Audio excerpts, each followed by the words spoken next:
Just like the street lights lit this town, like a fire in a blaze, gotta burn it down. Can't be afraid to leave this out. We got this far, don't know how. I see danger in your eyes. They know we'll burn down the night. Coming just like the sunrise. You know that we gonna let it away. Tonight, we gonna let it away. Tonight, we gonna let it away. Just like the sunrise, we gonna let it away.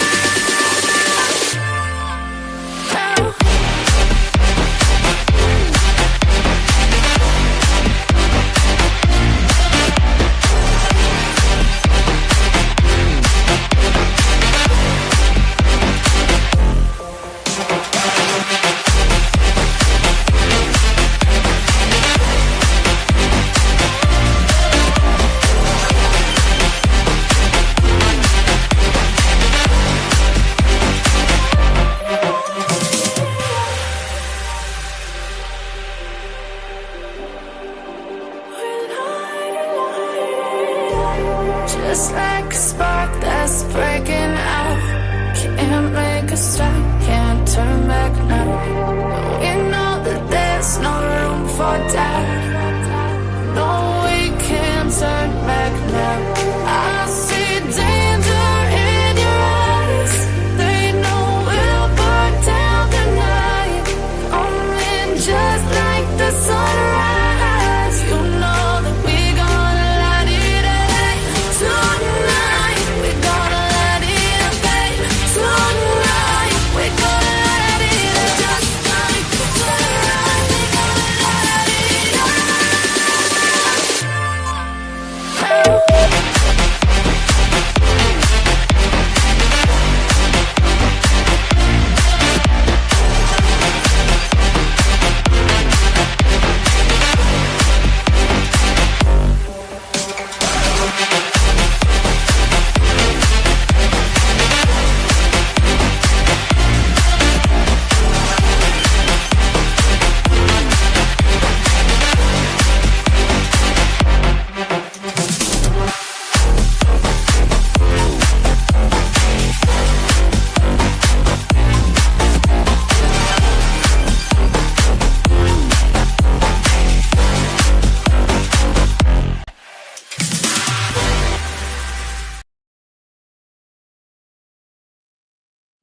Hey guys, welcome in. Welcome in.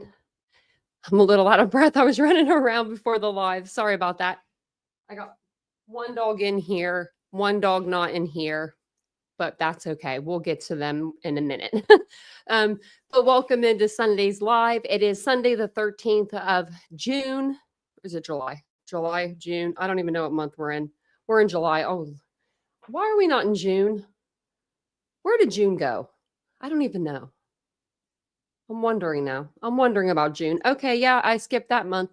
It's because it was so dang cold in Ohio. That's why. But welcome in. It is June or July the 13th. I shouldn't even say the date at this point. My name is Tanya or TitaniumBuilt. Thank you for joining me tonight. I truly appreciate it so very much. It is Sunday evening, so we're going to be having a good live tonight. I have a good feeling. Is Ishi in the house? Did I see that? I feel like you guys, I don't know. I try to give you guys the warmest welcome. What are you doing back there? She's rubbing her head in the blanket. I don't know if you guys can hear her, but it's just funny. Thanks, Barbara. She's like, July. I don't know where June went. Where did it go? Who knows? I was out of the pool.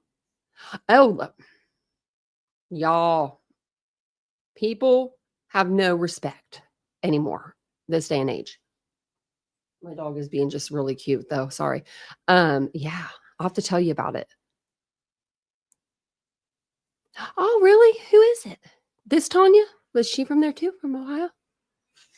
Hey, Ladybug. How you doing? Hey, Nunya. It's good to see you again. And hey, Tanya. My name's Tanya as well, but I am Tanya with an A. That's the only difference. My mom decided to be a little weird, you know. She must have hated me. I'm just kidding. She didn't, but it was a hard name growing up. Hey, Cuff You. Hey, Dawn. But since I've lived now that I live here, where I live now, everybody gets it right. I love it.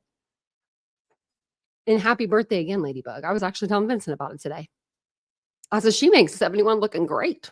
That's what I told him. Oh, you now live in Louisiana?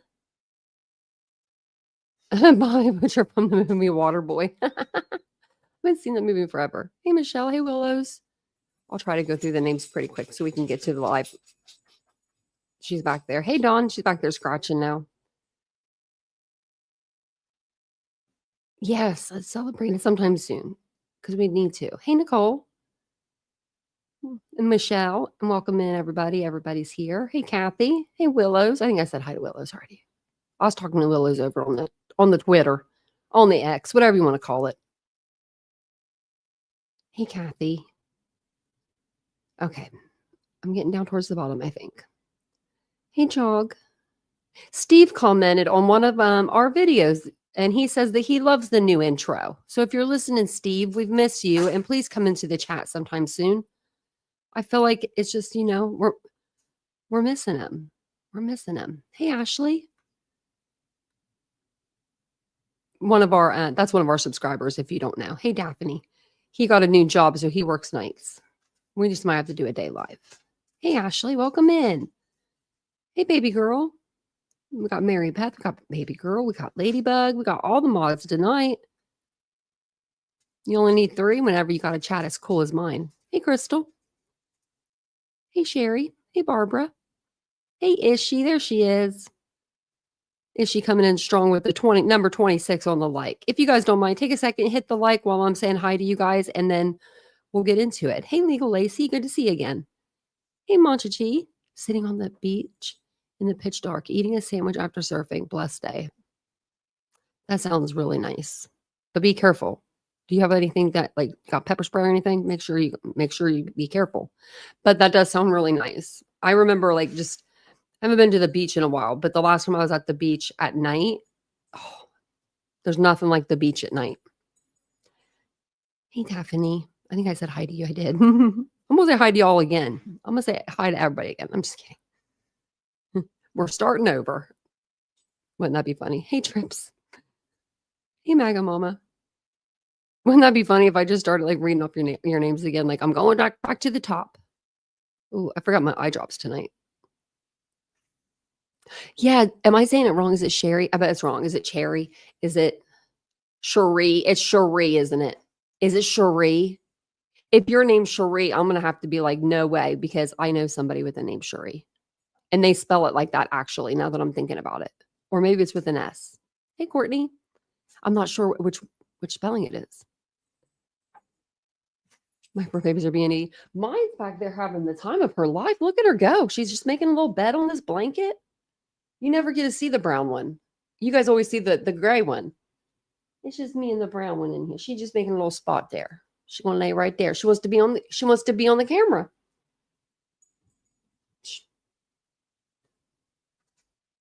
Just, you got to see her face. You got to see the whole thing, She's perfect. She's perfection. That's perfection right there. If you ever wanted to see perfection, her name's O'Reilly. And she is perfection. She's my old girl. Me and her are getting old together. Hey, Boone. Hey, Adam. I didn't realize that there was that many people in here tonight. We got everybody. We got DM. She's from Florida. But it's beautiful down there. It is. It's always beautiful. Hey, Cindy. But the humidity. Oh, the humidity is bad down there. It's bad up here, though, too. I'm a California girl. Hey, Joyce. I like to go to California. I never thought I would. I mean, I know. Okay, I take that back. I'm a liar. I always wanted to go to California. Always. Since I've been out there, I love it. But it's not as glitz and glamorous as I thought. Hey, Joyce. Hey, Sheila. Tallahassee. Ooh. Hey, Kathleen. I wouldn't mind moving to Nashville or something outside of Nashville. Seems like that's where a lot of rich people live. Hey, Tom, if they don't want to pay the taxes up over in Florida, or not Florida, but in California, they just go over there. Hey, Lisa. Hey, Kathleen. Okay, look at that. We got through the names. You're from California, but you live in Virginia. Oh, no, not me. I would never move, I don't think. Vincent's been out here for, as I'm getting this pulled up, for since like 2013, and he's never went home. Like he met me in 2016. Yeah, 2016, and he's been here ever since. So he like went to school here. That's what he came out for, and he got me. Oh gosh, sorry, guy. I'm so sorry. I'm gonna pull this up and then I'm gonna like put it back down because I was gonna talk to you guys for a minute about what we're gonna talk about tonight. Yes, that's tomorrow, isn't it? Yes. What time are you going to be there? People in Cali are rude. See, no, I've never had anybody be rude to me there. I actually left my cell phone in the bathroom at a gas station. I put it on the toilet, like where the toilet paper comes out of. I sat it on top of there. And I do that more times than I would want to say. But this guy actually like came out of the store and you could tell like his wife must have given him the phone. Actually, it was one of those bathrooms. It was like, whatever. It was like one stall. That's what it was. So he comes out of the bathroom and he's like looking, or out of the store, and he's like looking around. You could tell he was trying to look for like whose it was. And Vincent just ran up to him and was like, "That's my girlfriend's phone." And he was like, "Oh yeah, like, of course, like, here you go." But yeah, it was just, I've always had good experiences there for the most part, I think. But we always stay in a safe area, so that could be too. It is very expensive to live there, yes. Yeah, like, oh, so much. There's Aries. Who? Seth. No way. Well, shut the front door. I was wondering about him the other day. I was like, is he ever going to use his platform, Yeah.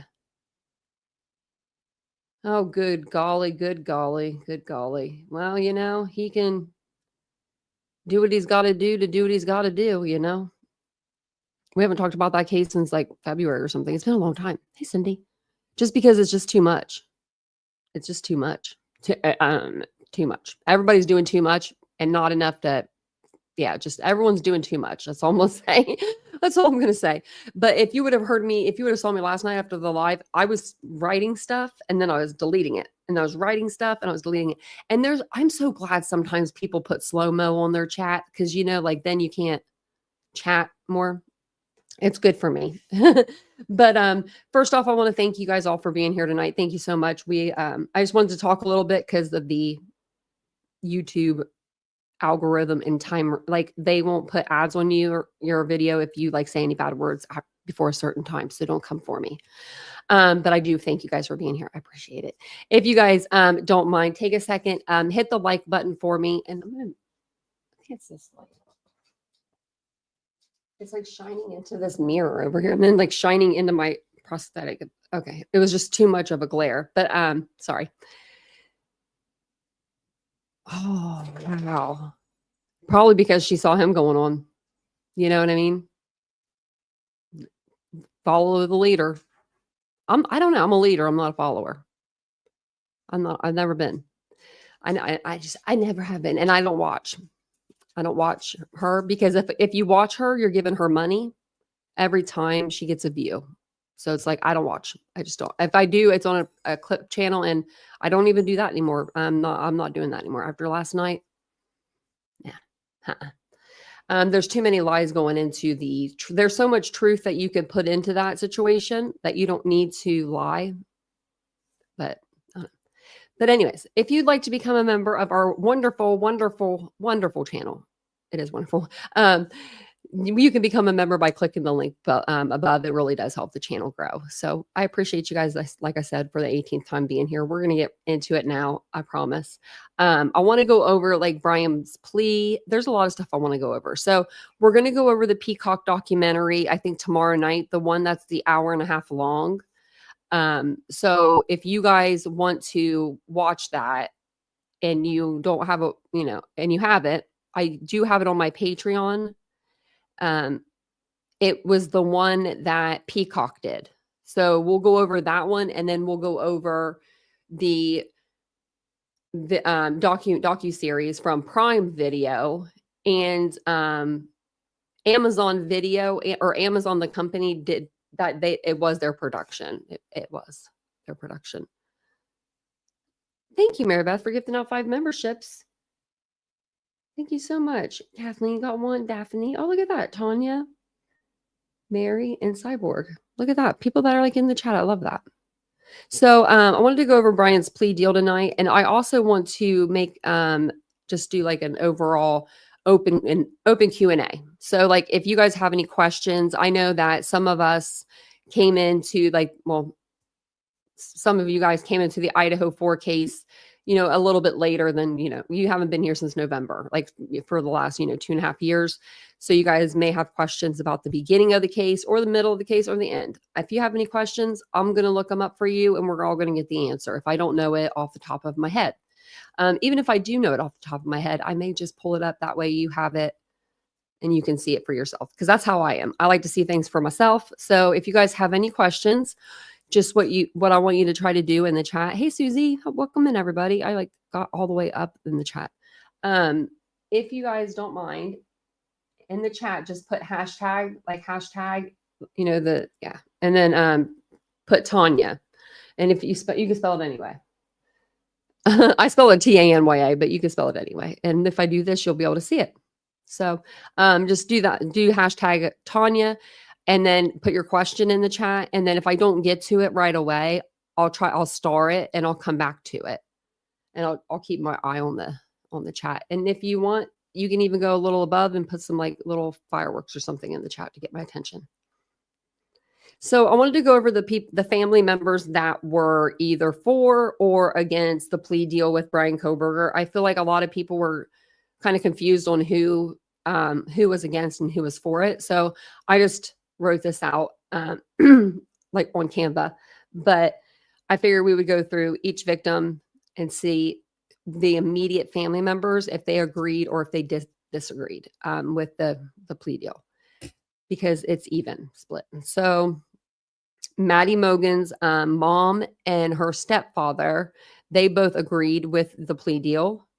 Her father also agreed with the plea deal. And I kind of wonder if they sat down as a group or if they're not very close. I'm not really sure how that family dynamic is, but I was just wondering if they sat down and they kind of like talked about it or anything. And then this looks like it's uneven. Sorry, guys. It does look like it's uneven. We have Ethan Chapin, his mom and dad. They both agreed with the plea deal. And then I put Maisie and Hunter down because they are adults and I kind of would like to know what they think about the death penalty and if if they would be for it or against it. So I think that they would be in agreement with their parents though. So Kayla Gonzalez's mom and dad highly disagree with the plea deal. Xana Kernodle's dad disagrees. And Xana's mom agrees. So I think we have 4 and then 3. 1, 2, 3, 4, and then 1, 2. So we actually have 4. I thought it was even. It's not.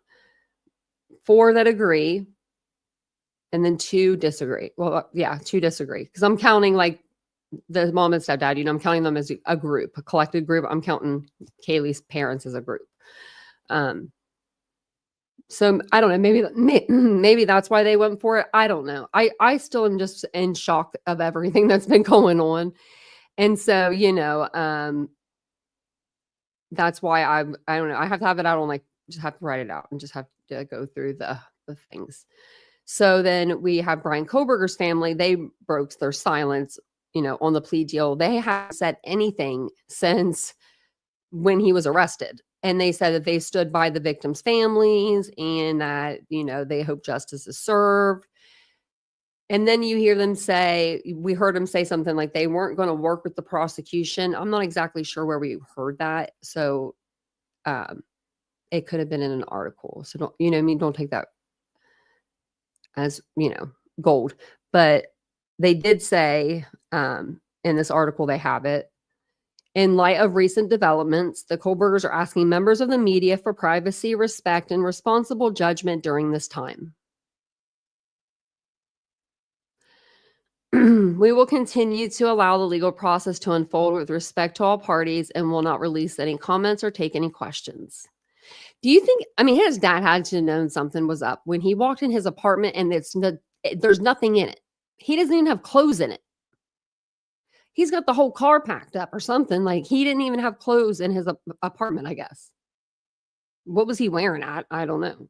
Same shirt, same pants. I don't know. Then it does say down here, just, the Gonzalez family who opposed the plea deal said in a Facebook post on Tuesday, "We stand strong that it's not over until a plea is accepted. We will not stop fighting for the life that was stolen unjustly."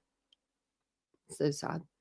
They added, "While we are cognizant that some may have wanted the plea, the prosecution relayed to us it was not a majority vote that was the deciding factor in offering this plea. At a bare minimum, pleas require a full confession, full accountability, location of the murder weapon, confirmation the defendant acted alone, and the true facts of what happened that night. We deserve to know when the beginning of the end was."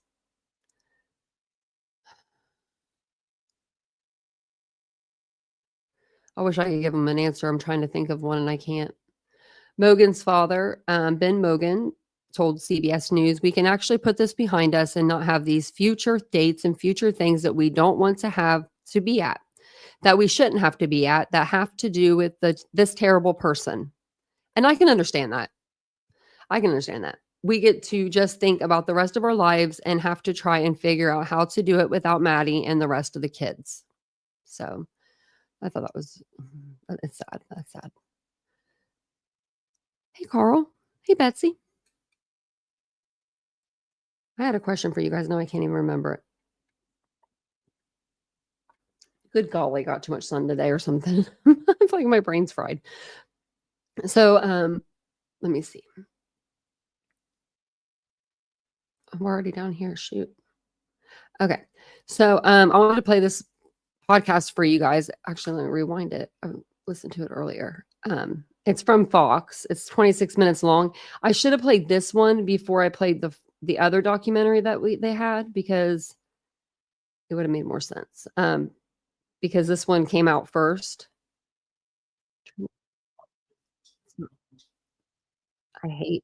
Sorry. I hate trying to rewind on the Fox Nation. For some reason, it's just really hard to rewind things on there. When we used to do Nancy Grace on Fox Nation,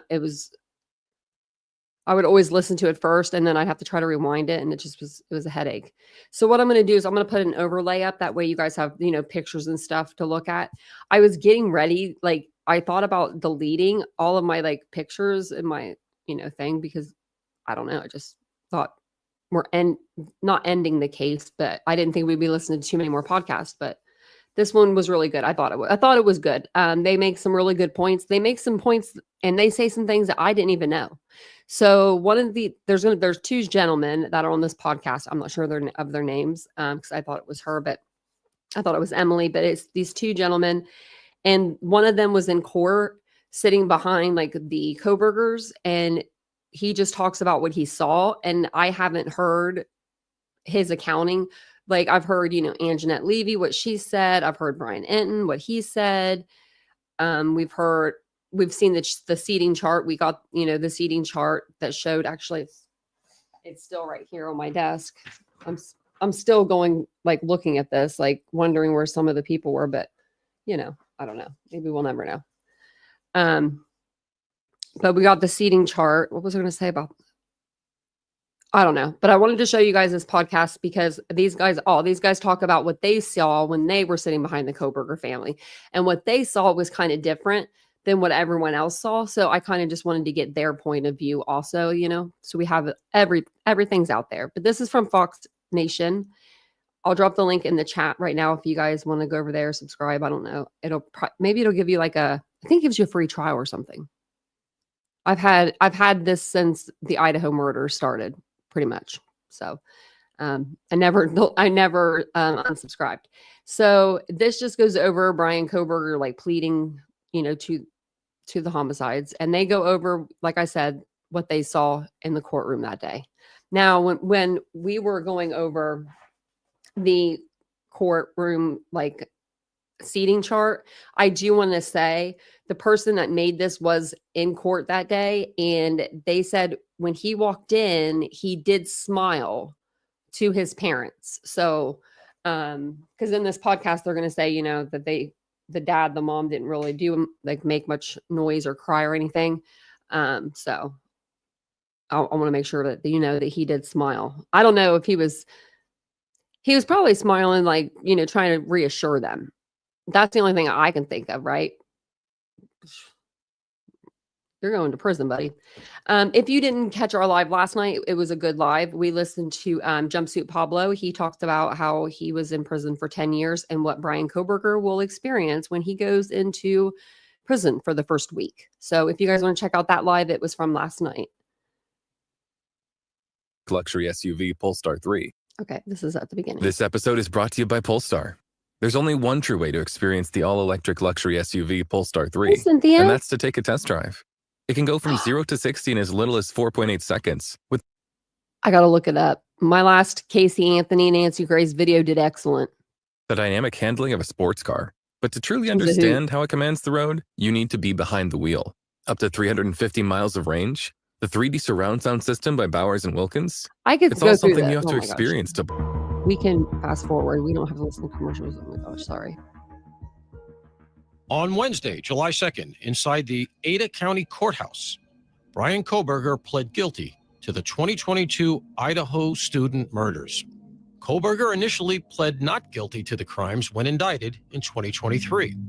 Given the gruesome nature of the crimes, prosecutors voiced their intent to seek the death penalty against Kohberger. In a turn of events, Kohberger accepted a plea agreement, pleading guilty to 4 counts of first-degree murder and 1 count of burglary. As outlined by the agreement, Kohberger will avoid the death penalty and instead serve 4 life sentences without the possibility of parole. The plea deal also means that Kohberger is not required to provide an explanation as to why he murdered Madison Mogan, Xana Kernodle, Ethan Chapin, and Kaylee Gonsalves. His sentencing date has been set for July 23rd. Joining me now from the court in Boise, Idaho, is Fox News digital investigative reporter Michael Ruiz. So, Mike, great to have you back with us. You and I have talked a lot about this case, man, and today was the probably penultimate day, the second to last day, because we'll still have the sentencing hearing. But I suspect that, that's going to be a drawn-out thing, and it's going to be an all day, maybe a day and a half, because the victim impact statements. But today was the first time we've heard his voice in court, cop to what he did. You were there. Give us the atmospherics.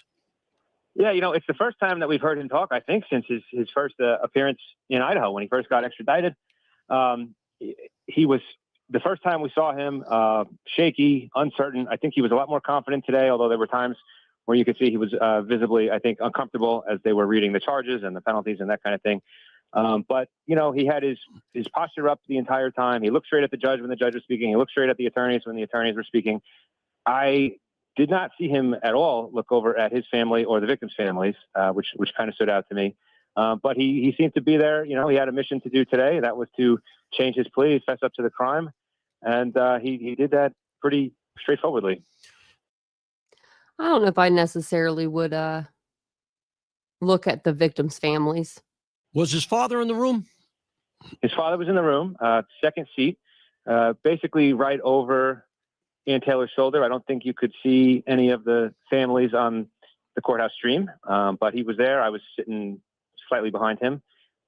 He got emotional at times. I think, especially with some of the details about the night of the crime were read in court. You could see his dad, wiping his eyes. I couldn't see the front, so I don't know if there was a tear there or what. At one point, he asked the bailiff for a glass of water, which the bailiff gave him. And he drank that from the front row as he was just listening, to what happened with his son. Yeah, I mean, obviously it was a dramatic moment for everybody, but you can only imagine how it was. That's terrible. When you're so nervous, you just want to drink a bunch of water, like Alec Murdaugh did during his trial. I mean, he was nervous for a different reason, obviously, but that's sad. For not only the parents of the victims, but I wonder if they were hearing some of this for the first time. Kohberger's father as well. And look, I know there's speculation about, oh, did he know? He went and picked him up and all of that stuff. But at the end of the day, he was never charged, and there never was really any implication that he was involved. Did you hear anything about that while you were out there this time around as this thing wrapped up, that maybe there were things that were left undone? That is not something that I heard. And we've talked about this too in the past. That cross-country road trip that they took together Sure. Is an interesting thing that happened, especially the state of Kohberger's apartment when they raided it in Washington, his school apartment. They talked about that in court today. They said it was beyond Spartan. There was basically nothing in there. It was right. an empty space. If you're going to go pick your son up and he's living the college life, does that strike you as strange, especially when this big case blows up at the same time? I don't know. But I have not heard any, speculation that there's unfinished business involving the dad at this point. Yeah, I haven't either. And, you really got to be careful with this kind of thing. It does argue, though, that he had a chance, he had time to clean out any possible evidence in his apartment.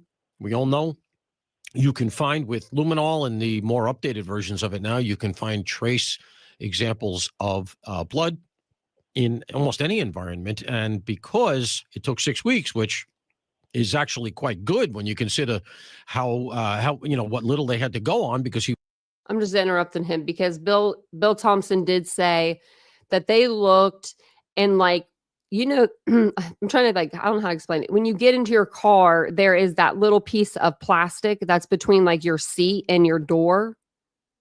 And the way that Bill Thompson described it, this is how I pictured it in my head.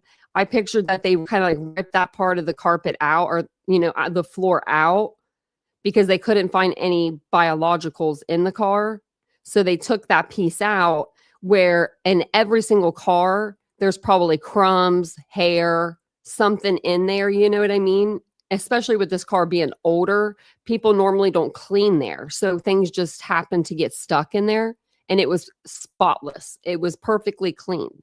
So apparently he took his car apart and cleaned it. And I don't think he did that in Pullman. Personally, I don't think he did that there. I think that if he did that in the parking lot of his apartment, people would have saw him and they would have been like, wow, he's really cleaning out his car. Like, look at him go. Right.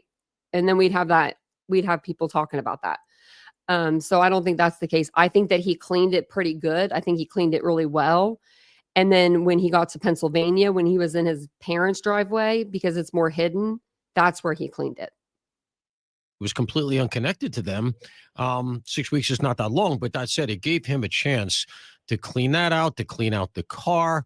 And so that's evidence that was never brought to light. Can I ask, have you heard anything out there about why these 4 people, any connection that he had to them? Just speculation, and that speculation I don't think has even been that credible so far. We were hoping that at this plea he would give some kind of explanation for himself as to why he chose these victims or what motivated this crime, and that didn't happen. I am hearing that it's a possibility that kind of additional confession or narrative could come out at his sentencing next month, but we have to wait and see. It's not something that was just part of the terms of his plea deal, and we definitely didn't hear any of that today. I would call myself as skeptical because it, as you say, it does not seem to have been part of the plea deal. Has anybody gotten hold of the physical plea deal, by the way, the paperwork itself? They're probably going to publish it at some point today. I don't have it yet. I have seen a bullet list of the 5 key tenets of the plea deal, which did not include anything about allocution or, explanation or anything. So the formal one, I'm assuming the court will publish tonight. They've been a little bit kind of behind on these the way that they're updating the docket, but I don't see why that would be sealed after today's proceeding. All right, so then let's switch to the families. I mean, all of this was pretty cut and dry, pretty pro forma. Today he comes in. It was sealed. It is sealed. It's actually, if you guys don't know, I'll tell you really quick because you guys would be excited to hear about this. This is exciting news. The news organizations got together and said, this is stupid that we have a non-dissemination order still in place when the suspect has pled guilty to the murders of 4 students and 1 count of burglary. And I thought it was kind of pointless because I'm like, well, they're going to go July 24th. We're going to get the files anyway. But they got a date. I'm just going to show you real quick. They got a date set. So July 17th, 2025, which is coming up here in a few days at 10:30 a.m. They are going to have a hearing via Zoom.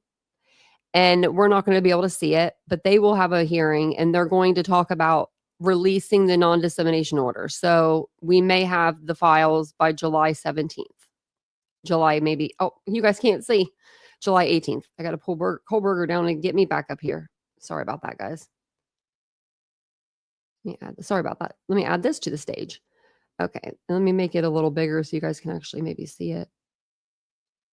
Or maybe it's just me that can't see it, but right here. So July 17th, 10:30 a.m. So pretty awesome. We got a court date. And it's before the 24th, so I'll take it. I think the judge is okay with it. I don't have my camera on. I think the judge is okay with it, with the non-dissemination order being released. I think it's everybody else. So I'll keep on playing this. Then he cops to what he did, and he has to admit to the elements of the crime, and he has to do that voluntarily, intelligently, and knowingly. And the judge polled him on that quite specifically to make sure that there was no implication later on that he didn't understand what he was getting into, etc. Let's go to the families here. Obviously, Mr. Gonsalves has been very, very outspoken, and that's been the case all throughout this thing. Did you talk to him? Have you had any exposure to any of the family members? So I didn't speak with anyone today. We were kind of sequestered a little bit. The family came and went on their own. We were already, well, we came in after them, and then we were made to sit in place as they left, and we didn't get to talk to them then. And then they, other than Maddie's family who stayed and held a press conference in support of the plea deal, everybody else just left without speaking to anybody. Steve Goncalves did not even come in to the hearing. I think I heard that. Yeah. You know what? I didn't see him in the hearing. Maybe he came in and I didn't see him, but no, he didn't. Sure Apparently, you're right. No, yeah. He came to the door and very pointedly turned around and protest. He would not enter the room. He did deliver remarks outside. I know that, and I was inside when that happened. So, well, he probably didn't want to go to jail about that. Although some of our colleagues definitely have video of that encounter, and you could see, what he said there. And interesting about that is last week the family made or not even last week, yesterday, the family made a pretty pointed critique of the judge and the plea deal itself. And the judge addressed that really to start the hearing before they got down to any business. He called it inappropriate.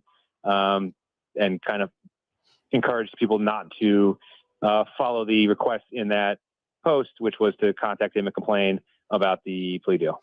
Right. So that was out there very sort of vociferously that he wanted people to contact the judge, contact the district attorney, and try to kill this deal because obviously he didn't agree with it. But I want to go back to something you just mentioned. So the Mogan family was okay with this, huh? What did they say at the little presser they held? They came out in full support of the plea deal. Wow. I had not heard that.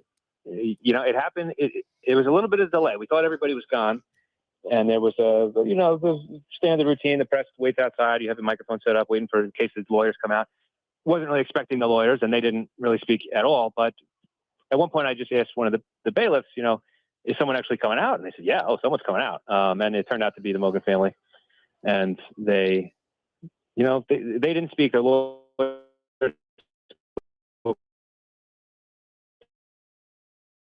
They were supportive of I think they were ready to put this behind them.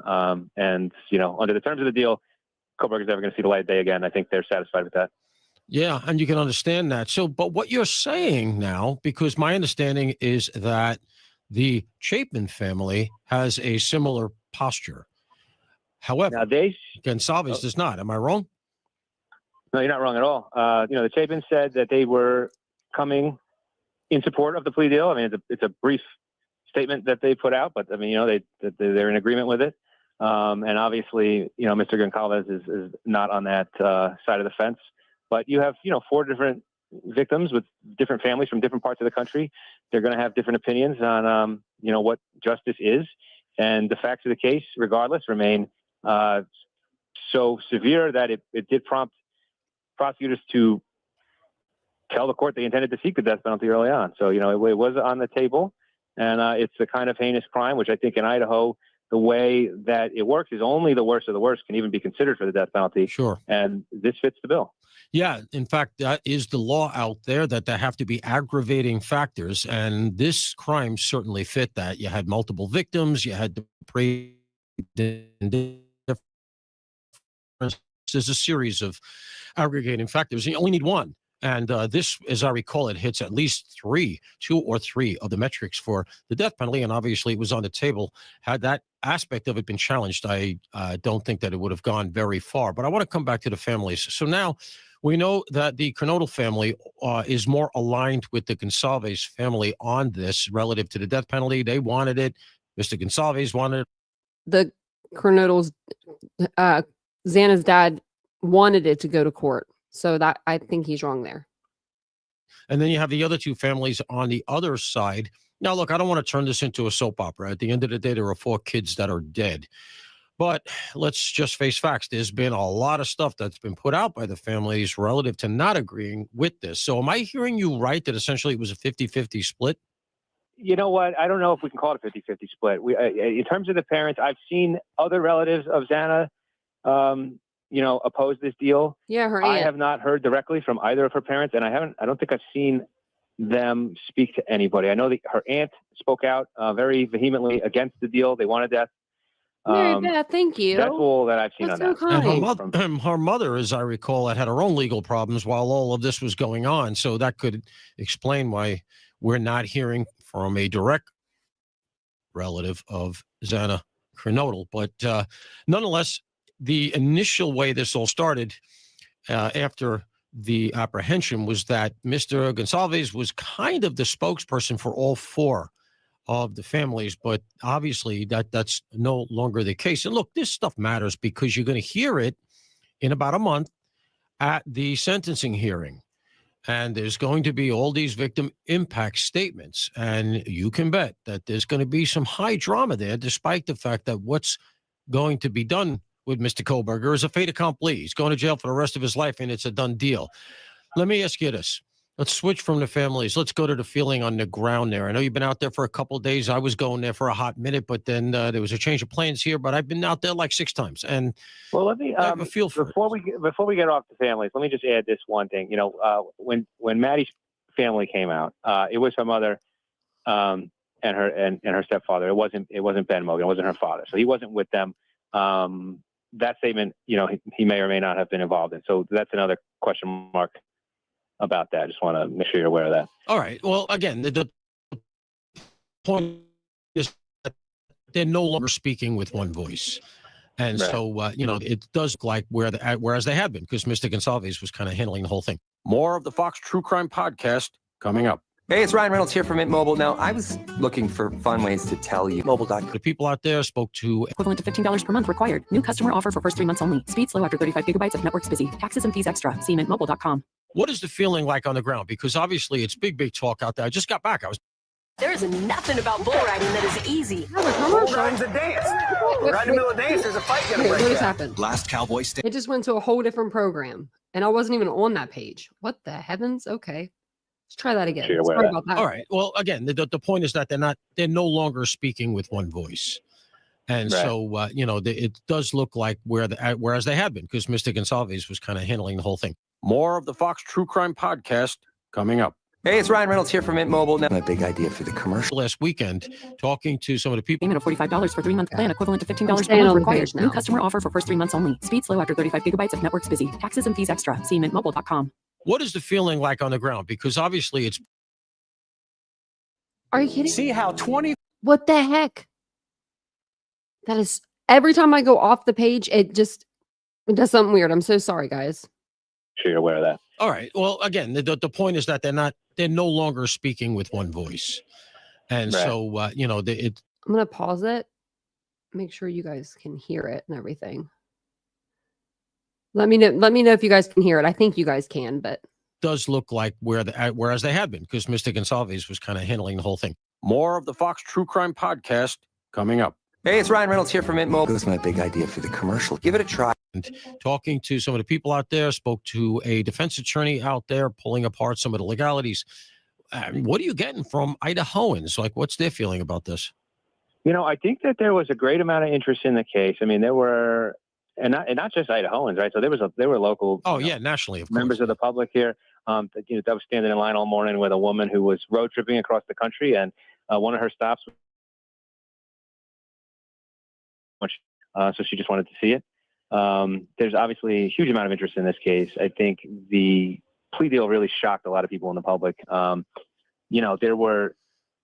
facts of the case are so unique, I think, and interesting, and a little bit, concerning. Why Inexplicable, was it call really? so, Inexplicable. Yeah. So there were a lot of questions. People thought he was really going to fight this all the way, and they were going to find out things in court. I think there's a little bit of disappointment that without the trial, we don't see all of this evidence. I think there was also a lot of disappointment that he didn't explain himself today. But there's also, I think, a sense of relief that this is over with, and this guy who looks like they had a whole lot of evidence against him fess up to the crime. All right, so let's go to that.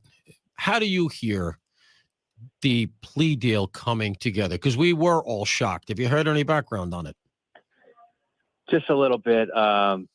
You've seen what the Goncalveses have said publicly. They were kind of they were approached with the possibility and then blindsided with the agreement. Is how they put it. And yeah, it seems to be a quickly put together thing. But I gotta wonder if it had been offered at some point in the past and sat there and he just wasn't going to do it until his lawyers came back to him and said, look, everything that you've tried has failed. We can't get rid of any evidence. We can't get rid of the death penalty. You might as well just do it.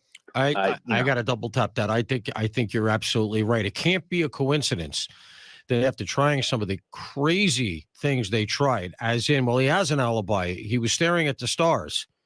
We're going to challenge the fact that you dumped a cell tower. Things that are standard police procedure these days.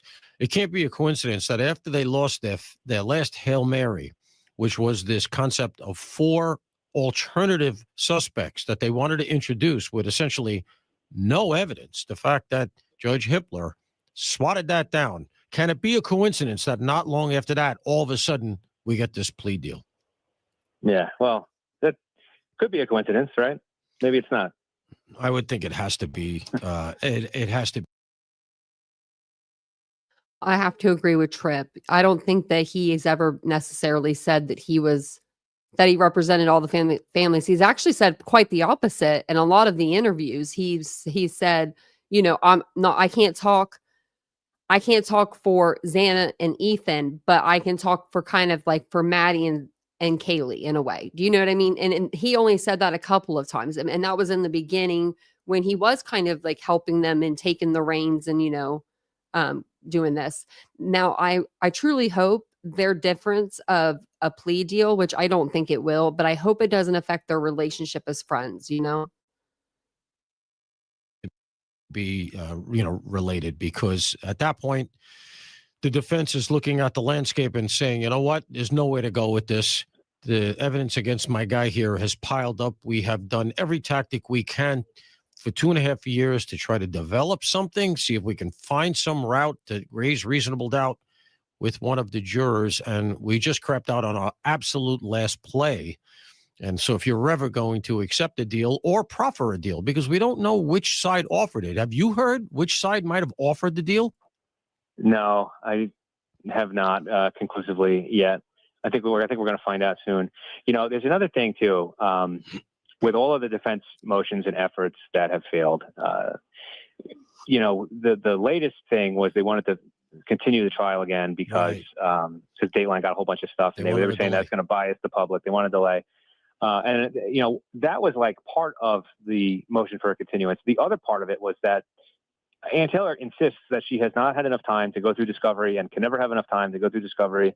And Judge Hippler has told her, look, you ask for more interns. We'll give you some paralegals.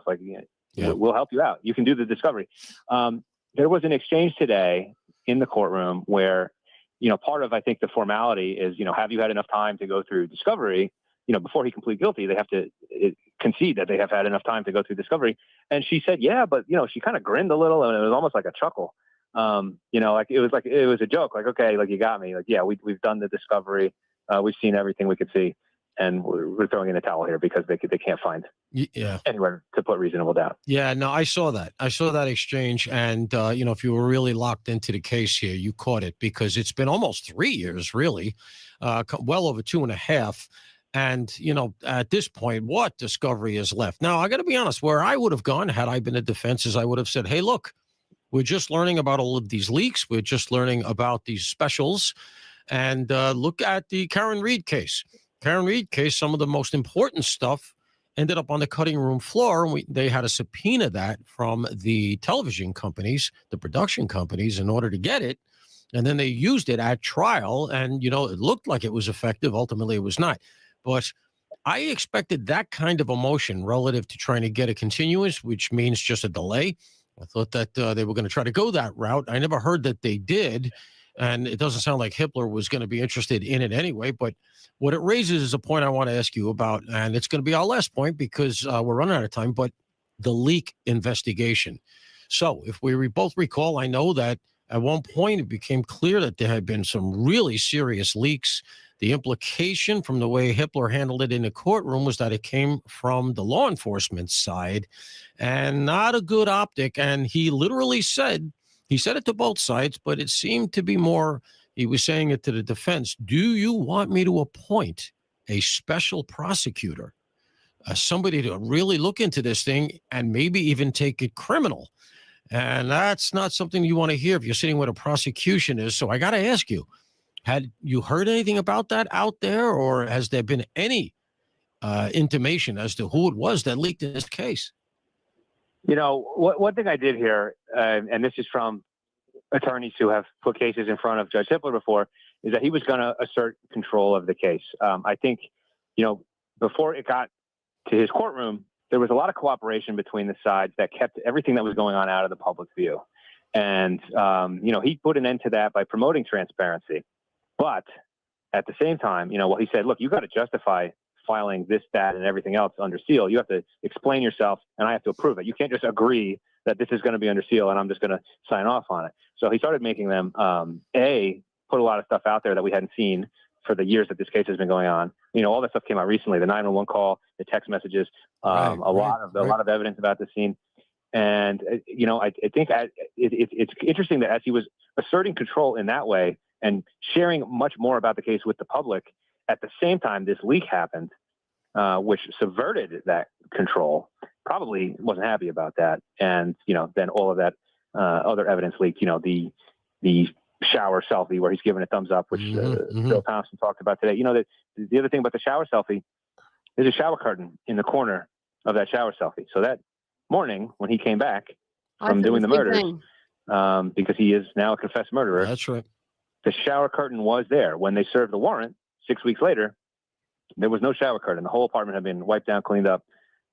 What did he do to clean up that apartment? Absolutely. Raises a lot of questions. Very clearly, I'm sure he was pouring bleach down the drain. He was a criminology student. He knows how the cops have gotten it. Evidence just from even pulling out a drain, obviously, a shower curtain. He was very, very cognizant of leaving trace. Well, technically, they found a lot of brown stains in his apartment, like 100 or something. It was a ridiculous amount. None of them, only 3 tested positive for blood, but I don't know what all the stains were from. Any place. So very clearly, look, at the end of the day, we have to recognize something.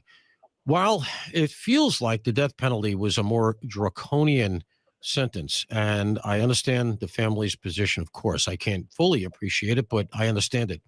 We have to remember something. There's a guy sitting on Idaho's death row for over 40 years, 40. And there are numerous other people who have been on there for decades. The bottom line is it's going to take forever. Even if you get a death penalty conviction, it's going to take forever for you to actually get to the point where they line him up in front of the firing squad. And in that interim, he has the opportunity to file appeals, to appeal to the public, to try to create a counter narrative.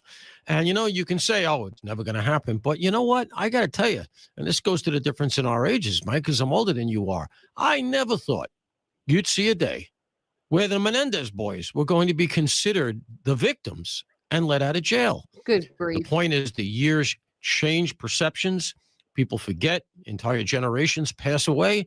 And next thing you know, you're appealing to the governor for clemency. Somebody raised some doubts with a documentary or TikTok, and you got a whole different kettle of fish. What I'm doing is, to be frank, I am sort of defending the prosecution's decision here, despite the fact that it does occur to me that for them to take this deal, there might have been some vulnerabilities they were concerned about in their case. I'll give you the last word. Yeah, I don't know what prompted them to do this deal. I don't know how much they were behind seeking the death penalty from the get-go, or anybody's motivations as to whether a lesser punishment is appropriate. But what you just said really does kind of hit the nail on the head here. Over time, these things change. I mean, and I was just talking actually to somebody about this the other day, Chris Mohandy, the forensic psychologist, who raised almost the same point. How many times are we hearing the names of cases from 30 years ago in the headlines today with news attached to them? The Menendez brothers, like you just said, life without parole for them, all of a sudden it means they're going to parole hearing this summer.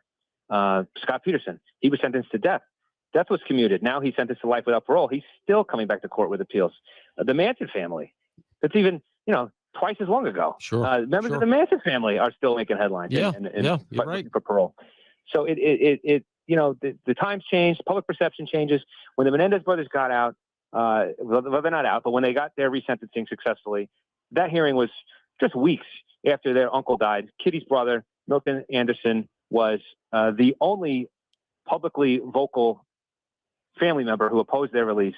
And within weeks of his death, they get the resentencing that he was the only one fighting against. Yeah. There you go. So my point is, and I think your point as well, as at the end of the day, they're not going to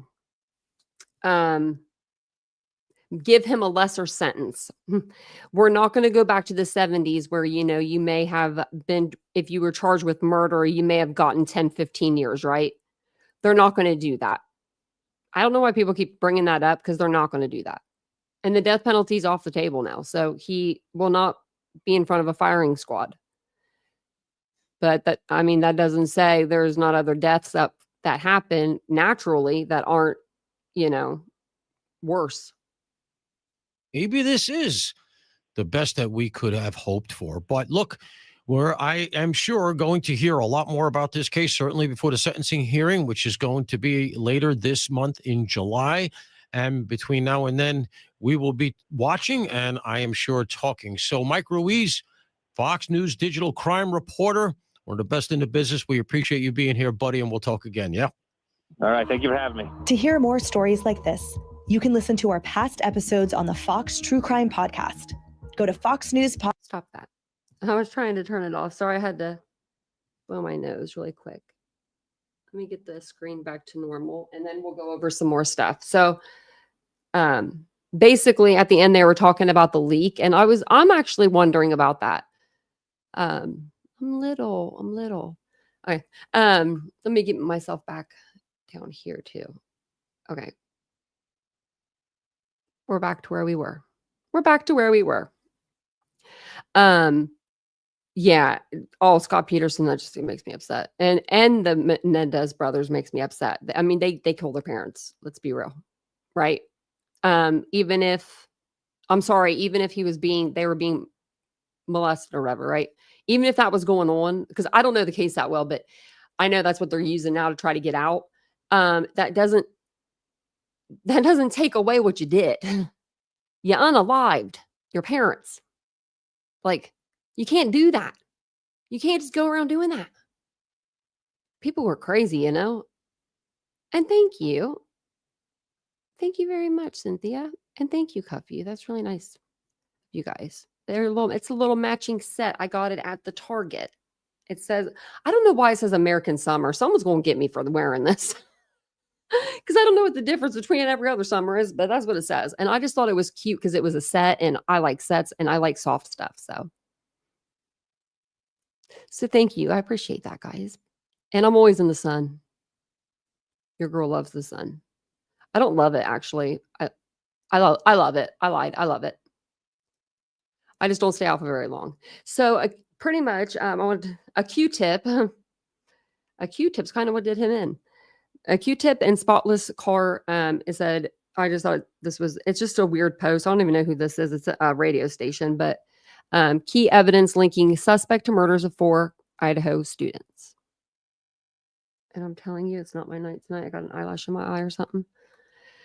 This was just published today. So just as here, the lead prosecutor tasked with finding justice for 4 University of Idaho students killed in grisly quadruple stabbings more than 2 years ago, laid out his key evidence last week at a court hearing for Bryan Kohberger, who agreed to plead guilty to avoid the death penalty.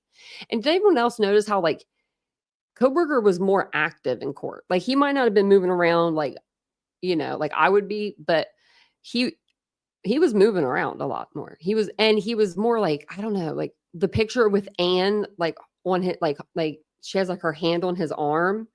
It just, and in his eyes, I don't know. It just says so much to me. It just says, I'm going where I belong. I'm sorry, not sorry. The evidentiary summary recited by lead prosecutor Bill Thompson before Kohberger entered his pleas. And I did actually do a live over this. I went through Bill Thompson's full statements and I put them in like a Canvas sheet and made like a document out of it if you want to go back and watch. But he spun a dramatic tale that included a DNA-laden Q-tip plucked from the garbage in the dead of night. That was his father's Q-tip. A getaway car stripped so clean of evidence that it essentially disassembled inside, and a fateful early morning DoorDash order that may have put one of the victims in Kohberger's path. These details offered new insights into how the crime unfolded on November 13th, 2022, and how investigators ultimately solved the case using surveillance footage, cell phone tracking, and DNA matching. But the synopsis leaves hanging key questions that could have been answered at trial, including a motive for the stabbings. They don't have to prove motive. We may have never known the motive, even if they went to trial. And why Kohberger picked that house and those victims, all apparent strangers to him. Now that I would like to know, right? Because we have the Gonzalez's like swearing up and down and under the sun that they saw that he was following Maddie and Kaylee and maybe even Xana on Instagram. Now, I know from my own personal, this is just me. So none of you believe this because this is just my eyeballs that saw this. But when we got his name, I put it into Instagram. I don't know why I went to Instagram. I'm usually not that like, normally I'm older, so I would go to like Facebook, but I didn't. I went to Instagram. Something told me to go there. And I saw that there was a Bryan Kohberger and there was only one account at the time, maybe 2, but only one that had like, a friend group on it. And that account was following Kaylee, Maddie, and Xana when I checked it. That was December 30th, January 1st. So, it was like right around that area, I would say. So, I mean, it would have been before he probably deleted it, but I don't know. Maybe it could have been a fake account. So the farming community of Moscow in the northern Idaho panhandle had not had a homicide in about 5 years when Kaylee, Ethan, Xana, and Maddie were found dead at a rental home near campus. Kohberger, now 30, had begun a doctoral degree in criminal justice at nearby Washington State University, across the state line from Moscow, Idaho, months before the crimes. Yeah, I don't really see them offering that as like a class that he could, go back into to take. The defendant has studied crime, Thompson said, as the victim's family members dabbed at their tears. That's sad too. His dad was just like telling people, like calling him doctor and stuff. Like he was proud of him. His dad probably thought, we did it. And they probably had their own we did it in a way, or he did it actually. You think like he lost all that weight. He got into boxing. He got off the heroin, stopped stealing from his sisters. He's going to school. He's getting his PhD. Like, and all like for all that, it looks good, right? It looks like he's doing some good stuff. And then you get then you have your son call you and say, hey, come get me from school. He probably said, I changed my mind. I want to spend Christmas with you. I don't know. His dad comes out and gets him. And then all of a sudden, the windows are being blown out in his house. The door is being kicked in, and he's got 50 freaking marshals in his house and other police arresting his son for quadruple murder. This ain't like a one murder. Like, you know, hey, we're arresting him for one murder. No, this is, I mean, not like it would be any different in shock, but could you imagine the shock value of a quadruple?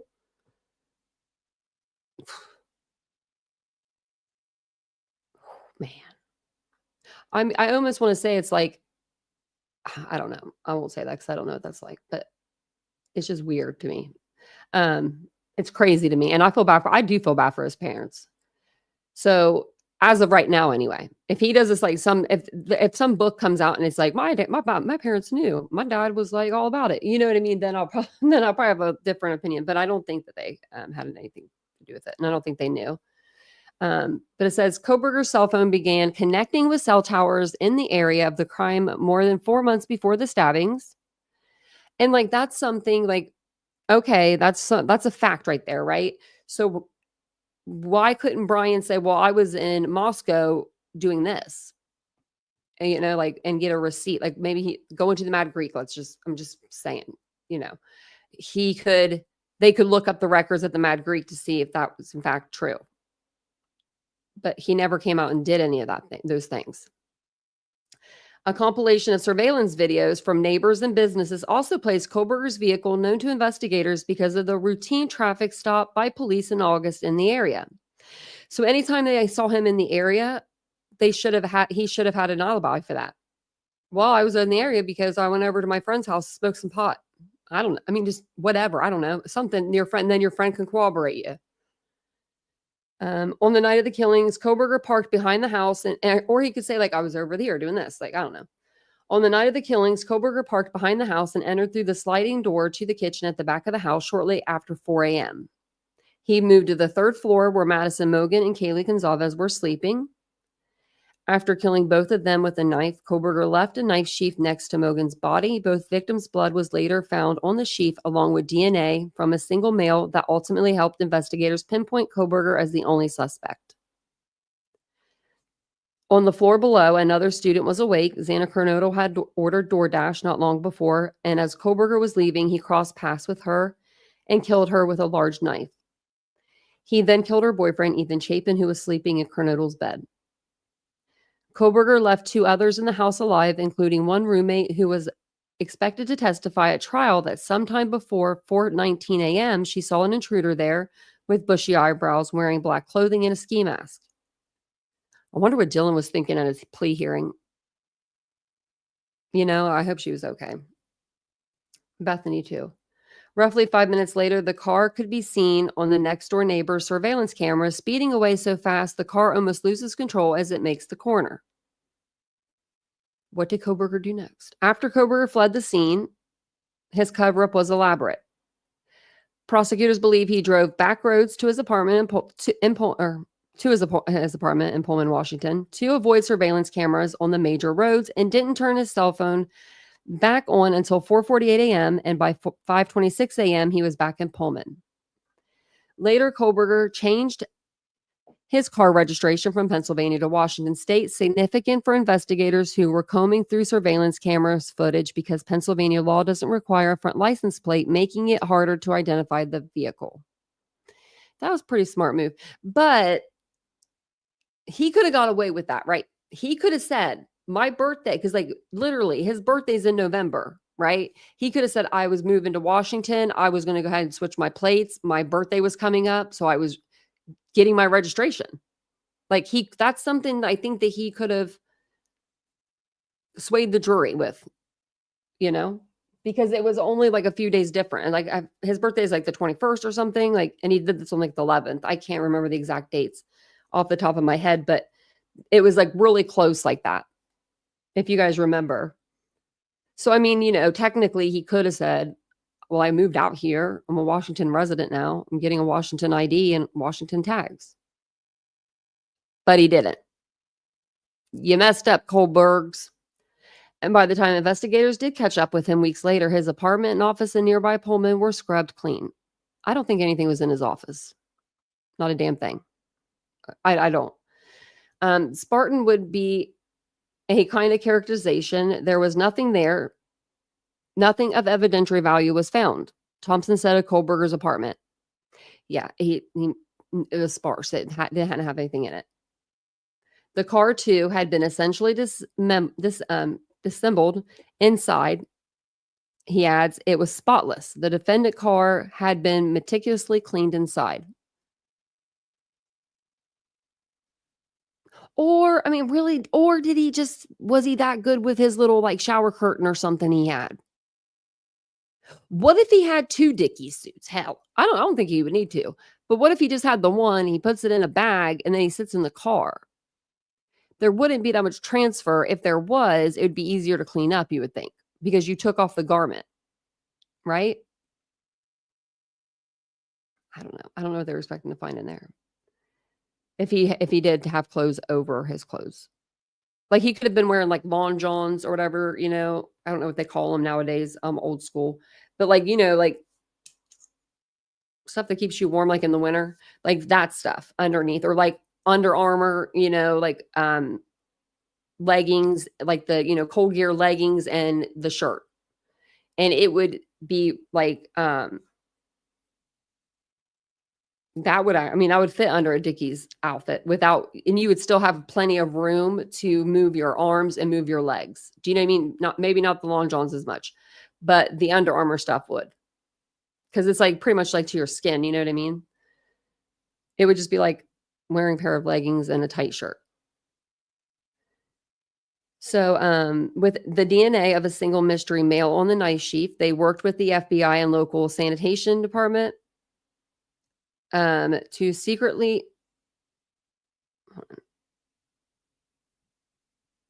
sanitation. That's what it says. What? Oh, okay, that makes sense. To secretly retrieve garbage.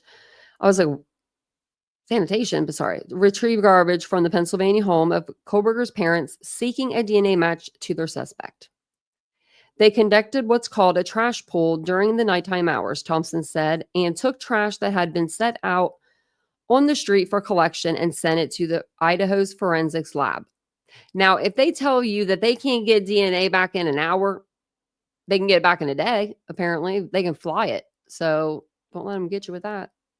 The pile of garbage yielded investigative gold, a Q-tip that contained DNA identified as coming from the father of the person whose DNA was found on the knife sheath that was found by Madison Mogen's body on the bed. So for the people that are like saying Kohberger's innocent, what this means is his father contributed to the DNA, and Bryan Kohberger is the person that they're looking for. With that, Kohberger was arrested at his parents' home in Pennsylvania, where he had gone for the holidays and ultimately was extradited to Idaho for prosecution. That was probably the only move that he made in this whole thing that was actually smart. He didn't fight the extradition.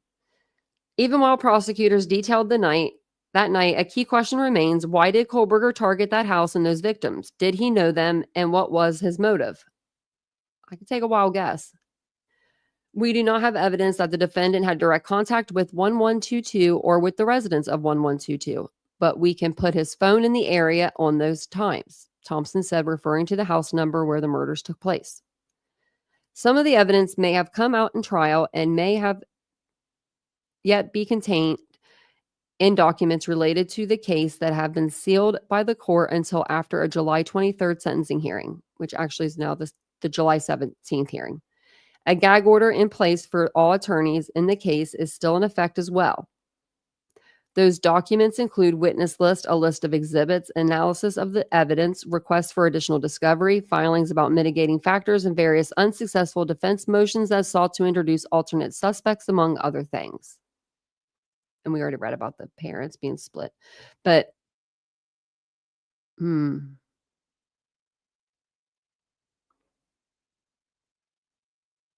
that's a lot of stuff that could come out. I'm here for it. I was going to ask you guys something and then I just totally, I forgot.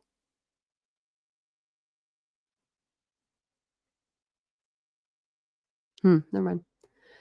So I don't think that we watched this. I think I watched this by myself and then I didn't watch it with you guys. So tonight's kind of like those, like I have clips and articles that I didn't get to like put into the live shows or like my pre-recorded, so that's kind of like what we're doing tonight. So usually like, it's one topic on the channel. Tonight's kind of like a multi-topic, or not multi-topic by any means, but like it's all Idaho 4, but it's just different clips that I found. So Ashley Banfield had a handwriting specialist on her show. I need to read into handwriting specialist because I'm going to let you guys listen to the video and you guys can give me your opinion on it. But my opinion is I could have said the same thing this guy said, pretty much. He didn't tell, I don't know. We didn't get anything different, really. I usually have been doing my screen like this. Hey, Tracy. Yeah, he was quick. And I don't think BTK knew his 4 victims, the first 4 he killed either.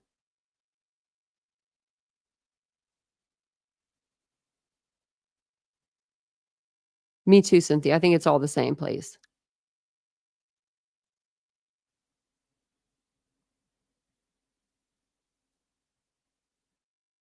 Yeah. Like, yeah.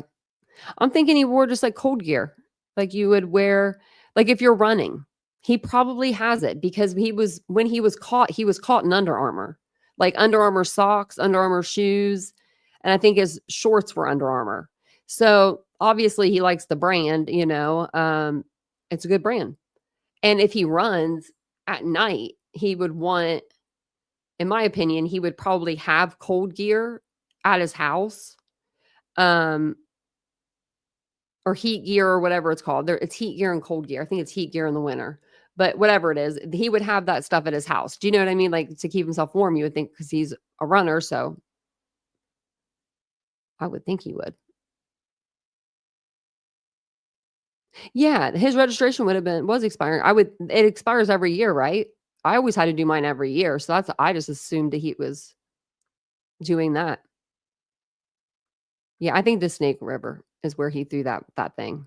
I think he put everything in there. I don't know how the Dickies would like sink, but I mean, they probably would. Oh, renewals are every 4 years in Michigan. Oh, let's see what Idaho is.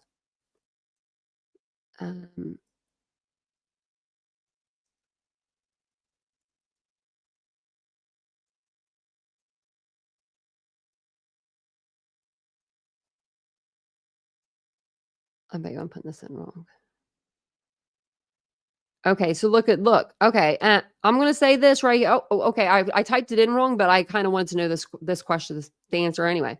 So if you are, I put Idaho. We don't want Idaho. We want Washington, but that would have looked good for Kohberger. Okay, so wow. You have 30 days. So he was actually driving around illegally. He had, like it says in Washington State, if you're a new resident, you have 30 days to title and register your vehicle. This applies after you've established residency, which generally means you need to have a Washington driver's license first. So Kohberger, you were a little late on that. Now, let's see how many years I wanted to put, like, I don't know how to like ask this for some reason. My brain's like it's not working tonight. I don't know why. Let's think.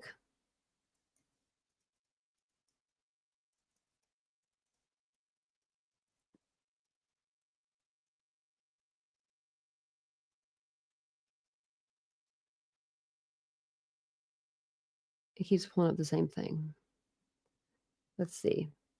Oh, you have to register your car annually every year. It says there is no grace period for operating a vehicle with expired registration, although if the expiration date falls on a weekend or holiday, the registration is extended to the end of the next business day. So every year. Yeah, thank you, Tracy. I was like sitting here. I'm like, I put how many years in between? Thank God my Google knows me. It's just like this girl has no clue. So you have to do it every year there. And I believe you have to do it every year in Ohio.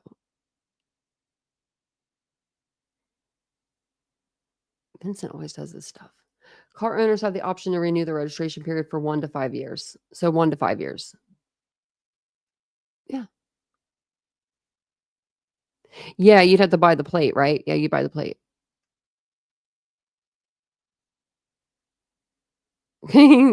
Tom. Skeletor because William said so. I just actually, whenever we were doing the podcast, I looked up William 127, Bill, our friend Bill. You know, Bill that was friends with Bryan Kohberger. They were tight. He was an Aries. He was a Marine. We didn't believe his story, not for 1 minute, because we're smart over here on this channel. Him. Yeah. The guy that left, he said YouTube took his channel down. No, they didn't. They don't do that if you dox yourself. You dox yourself, you idiot. And now it's on the internet for forever and eternity. But yeah, no, he's gone. He hasn't been back. I haven't seen him anyway. Yeah. And I also checked Justin's. Do you remember Justin in the beginning of this case that came out? Justin, TNT brought him out here to be an idiot. And he idioted it up. Like he knew the assignment and he went with it. He has nothing about Idaho on his YouTube channel. I just get curious, if they're going to if they would post like after, the plea, but they didn't. So we'll listen to this. This is handwriting specialist is going to tell us what he thinks that Bryan's thinking in the courtroom. Let's see if we agree. Ashley Banfield's necklace is freaking adorable. It's a smiley face. If you look at it close enough, you can see the smiley face. It's adorable.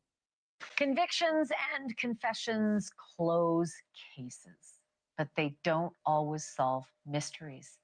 And so it is with the vicious and senseless murders that Don't Bryan forget to hit the like Kohberger button if you guys don't admits mind. that he committed in Moscow, Idaho, while Let me know never if we answering watched the it. second biggest question of all, which is why? Why did you do it? Why did you pick those 4? Why were you so brutal and cruel? Why did you want to kill 4 innocent kids? Legally, motive doesn't matter. So it did not come up in court, and it is nowhere in the documents that Bryan Kohberger signed. Unless, of course, you see those documents through the eyes of a highly trained professional, which my next guest very much is. Bart Baggett is one of the world's leading forensic handwriting experts and has spent some quality time poring over Bryan Kohberger's samples. Bart, it is so good to see you again. It's been forever and a day. I was really looking. Wonder what his credentials are. Did you work the John Benet Ramsey case or anything? We need that person. And actually, we don't. Looking forward to talking to you about this. I'd love to hear your overall thoughts as you just looked at these signatures for the first time.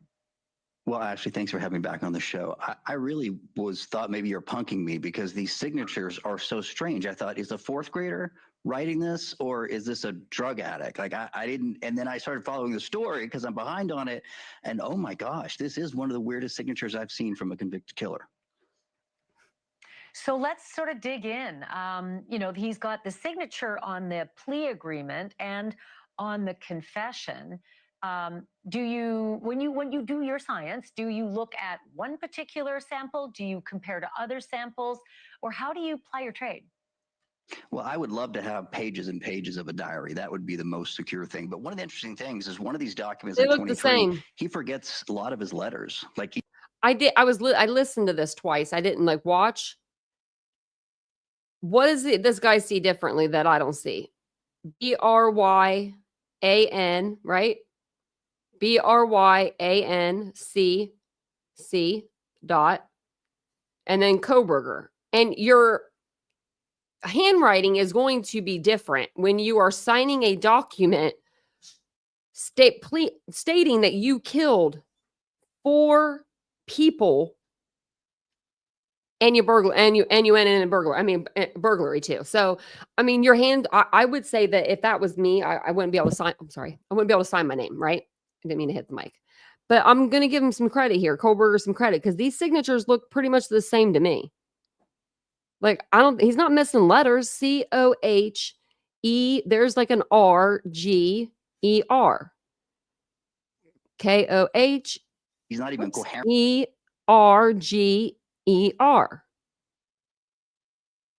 I don't know. It looks the same to me. Enough to spell his own name. And then the 25 one, he Oh, and I will say my signature, it is different every single time I do it. It don't look like nothing. Spells his own name. But the most obvious thing is it just looks like a low skill level. And so that's the technical word. If somebody doesn't know how to write English, or they're just learning how to sign their name in third grade, they don't have the skill level. They don't have the neuromuscular repetition like you and I did hours and hours and hours in third or fourth grade. So what about doctors? What about doctors? Doctors have the worst handwriting. We've known this for years. We've said this for years. We have said this for years, you know? Yeah, I think they are too. I watched this and I was like, this is kind of weird. But you know, he might not know cursive. And they say that in this episode. And that's very much true. I know that when I went to school, in kindergarten, we learned like we learned like our ABCs. Now they're doing like math problems, but we learned how to write out our ABCs, like the capital A, the small a. And then I think in like first grade or second grade, we started learning like cursive. Like, you know, you had to learn how to write your name. You had to learn how to like just write certain things like your address and things like that in cursive. Now I know a lot of schools took that out, and I don't know why. That and home ec. Bring home ec back. They need it. Bring the babies that cry, that need the key. Come on now. What I was saying, I wasn't being flippant. Like, is this a fourth grader or is this someone with brain damage? And so that was the problem. Is it's like, what would cause someone with such a good education to literally have neuromuscular degeneration at 28 years old? He's not going to have that. That's when your hands are deteriorating away. He's very much in control of his hands. He copped to a murder of 4 students. I'm going to say it every time. With a knife. You have to have muscle in your hand to hold that. And to do, you know what I mean? To do the motions. Like I don't, muscular dystrophy? No. Bryan Kohberger does. We're going to take that back because this guy's crazy, I think. But I wanted to bring it to y'all so you could hear crazy with me.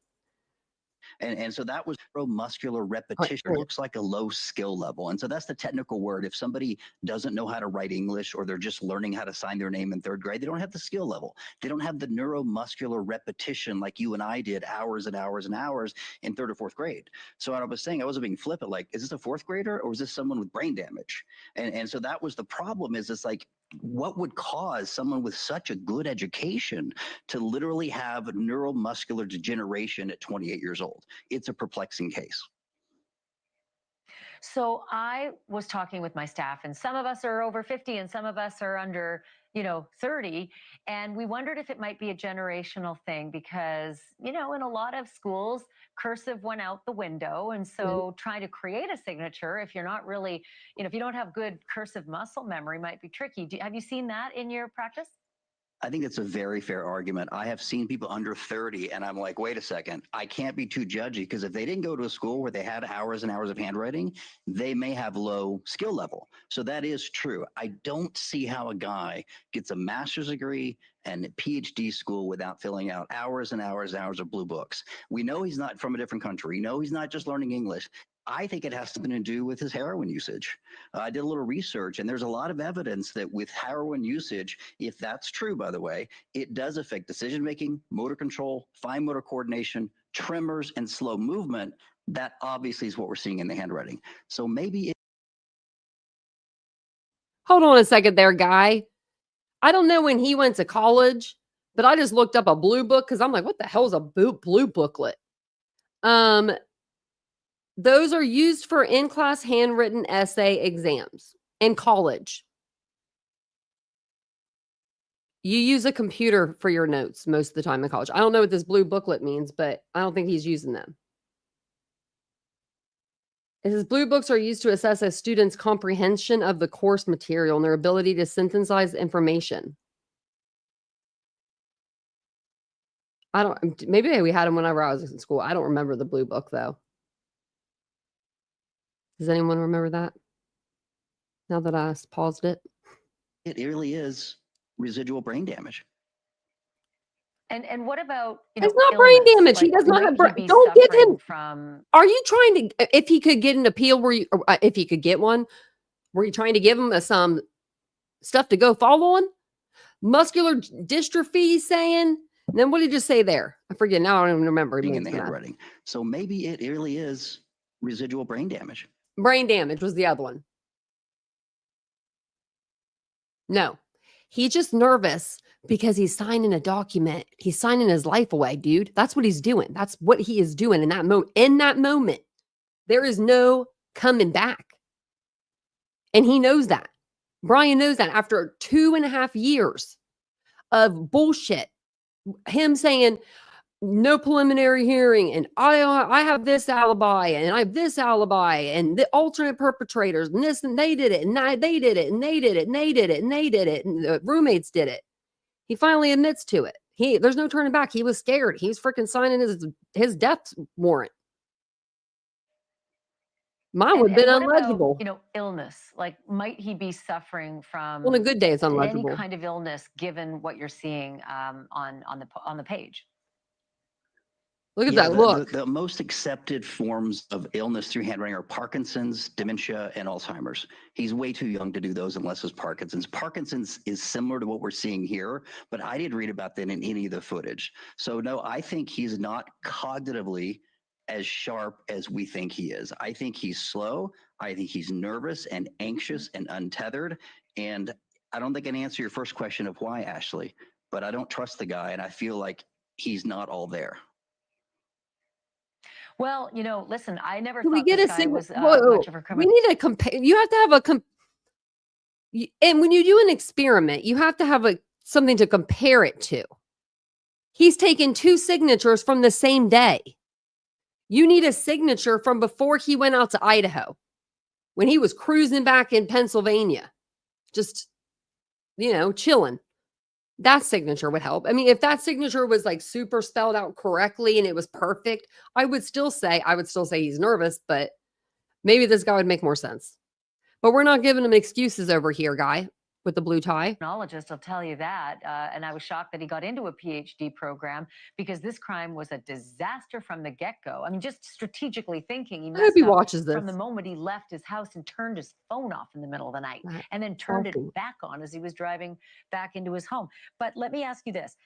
Overall state of mind, I almost felt like I'll call Bart, because Bart's going to tell me that you can see rage and anger and hatred of women and all of this in the signature, because I think you've been able to see that stuff before. Could you spot any of this in the scant samples that we have from Bryan Kohberger? Yeah, I would love to say that I spotted all that, but in this handwriting, all I have is a very slow person with no clear motivation. I think it's hard to string together thoughts, honestly.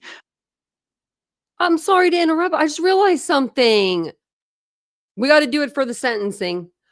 I bought those orange flags 2.5 years ago for Bryan Kohberger's when Bryan Kohberger was like, I knew he was going to be guilty. I just did. I'm sorry. I did. I was that person, but I was going to wave the orange flags because he'll be now wearing orange, because I have my red flags for when we have red flag things, but I just need to get them out of the closet. And then I was like, oh, my orange flags. Cause I'm just weird. I'm weird. I'm like, we could use these for every charge. 1 flag for Xana, 1 flag for Maddie, 1 flag for Kaylee, 1 flag for Ethan, and 1 flag for the burglary. I think I'm sorry, I didn't mean to interrupt, but it just came into my head. Referring to other shows, you've got serial killers. You have he doesn't have Parkinson's. Masterminds of murder that plan ahead. They're articulate. They're precise. They're introverted. No, this guy's none of that. He's not a mastermind. He's kind of I don't use the word, but he's a little slow. Thank you for watching. Subscribe below and download our news. Gets me every time. I try to get it before that. You remember the flags, Diane? Yeah. I'm about to get them. I wonder if there's some right. I think they're just right here. I'll show them to you guys. You can at least see what they look like. Oh, they're so close.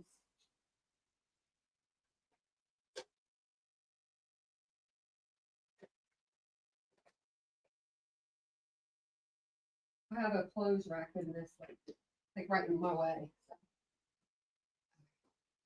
Yeah, remember I bought these little flags. I'm just going to keep this one on my desk. I used to wave these things around like it was like no one's business. Like I was like, yeah, I used to be a little wild.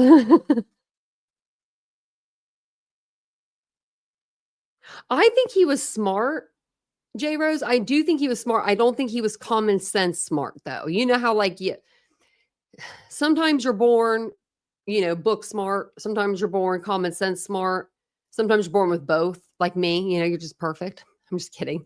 But I think that Bryan was smart, book smart. I think when he dedicated himself, criminal justice is. I went to school for criminal justice. I got my bachelor's and I got my bachelor's in applied science. And I want to say that it wasn't like I was going to school for nursing. You know what I mean? I'm not drawing blood. I'm not like, it's just different. It was easy for me. So maybe it was easy for him too, because it was something he was interested in. Did he really, Michael Fox? I didn't know that. He's not street smart. No. No, he ain't got that common sense. And then sometimes, like, if you're not born with it, your parents could like teach it to you in a way, like a little bit, but he didn't get that growing up. I don't think that clicked or something.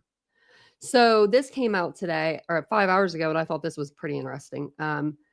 So I don't know if you guys remember a couple weeks ago, well, not a couple weeks ago, when Bryan pled out, people were going after the Gonzalez family for their GoFundMe. Now, I don't know why nobody was going after the Mogan family or any of the other families that have had a GoFundMe, but they were going after the Gonzalez's. And so Christy put out on the family Facebook page that please just let them have, a couple days to get their bearings, right? They just got the worst news, and we all know it. As a nation, we all saw it. If we watched that court proceeding, we saw that Steve did not walk in that door, and he was like not going to do it. Hold on one second, guys. Sorry, hold on.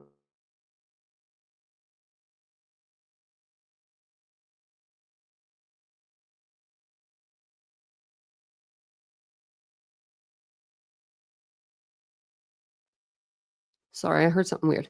But anyways, so they just needed a couple of days to get their bearings and everything and get their wits about them. And they were going to give back the GoFundMe money, but they had to call like the Airbnbs that they had already booked to get that money back. They're not made of money either. So like they didn't have $80,000 sitting around to give back to these people, or $85,000. To me, if you donate to a charity or you give to somebody, you give them that money and that's it.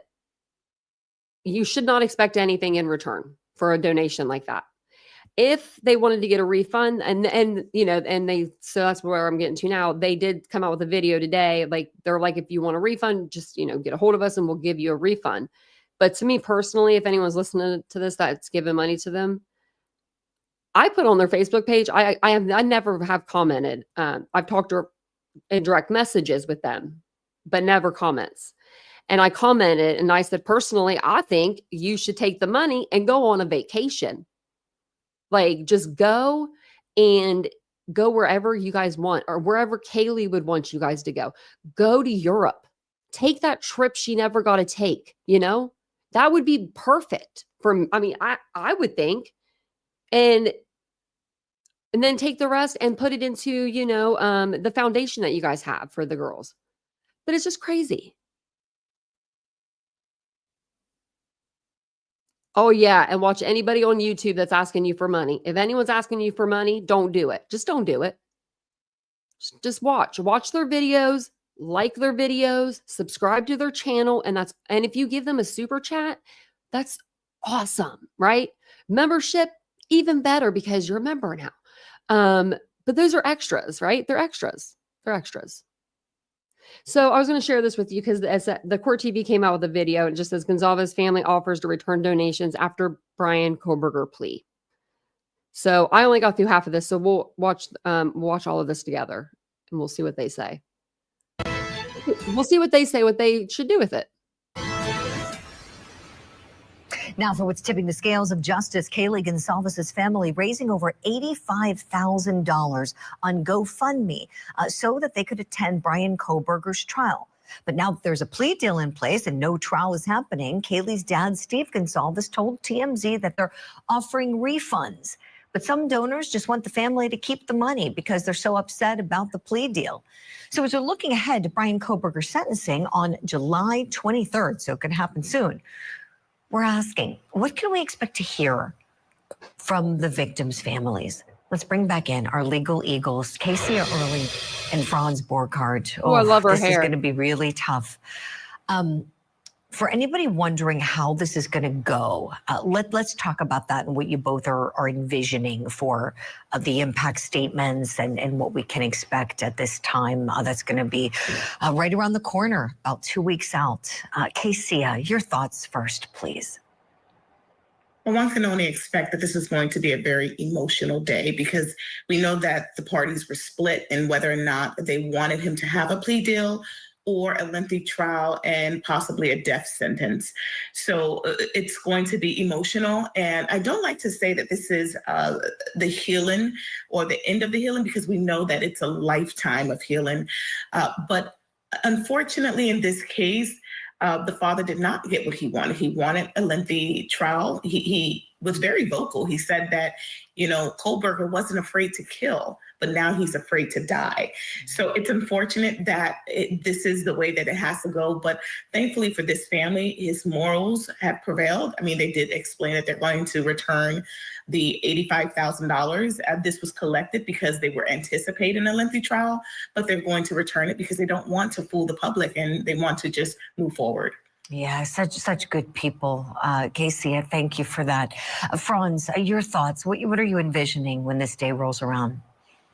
So it's important for people to remember that victim impact statements are an opportunity for the victims, the survivors, to address the court. It's not really supposed to be directed at the accused. It's not supposed to be directed towards the state, although I think in this one, we'll have some pretty raw emotional comments directed. What was his name? Jeffrey Dahmer. Do you remember the woman that stood up during Jeffrey Dahmer's sentencing and she said, "I fucking hate you"?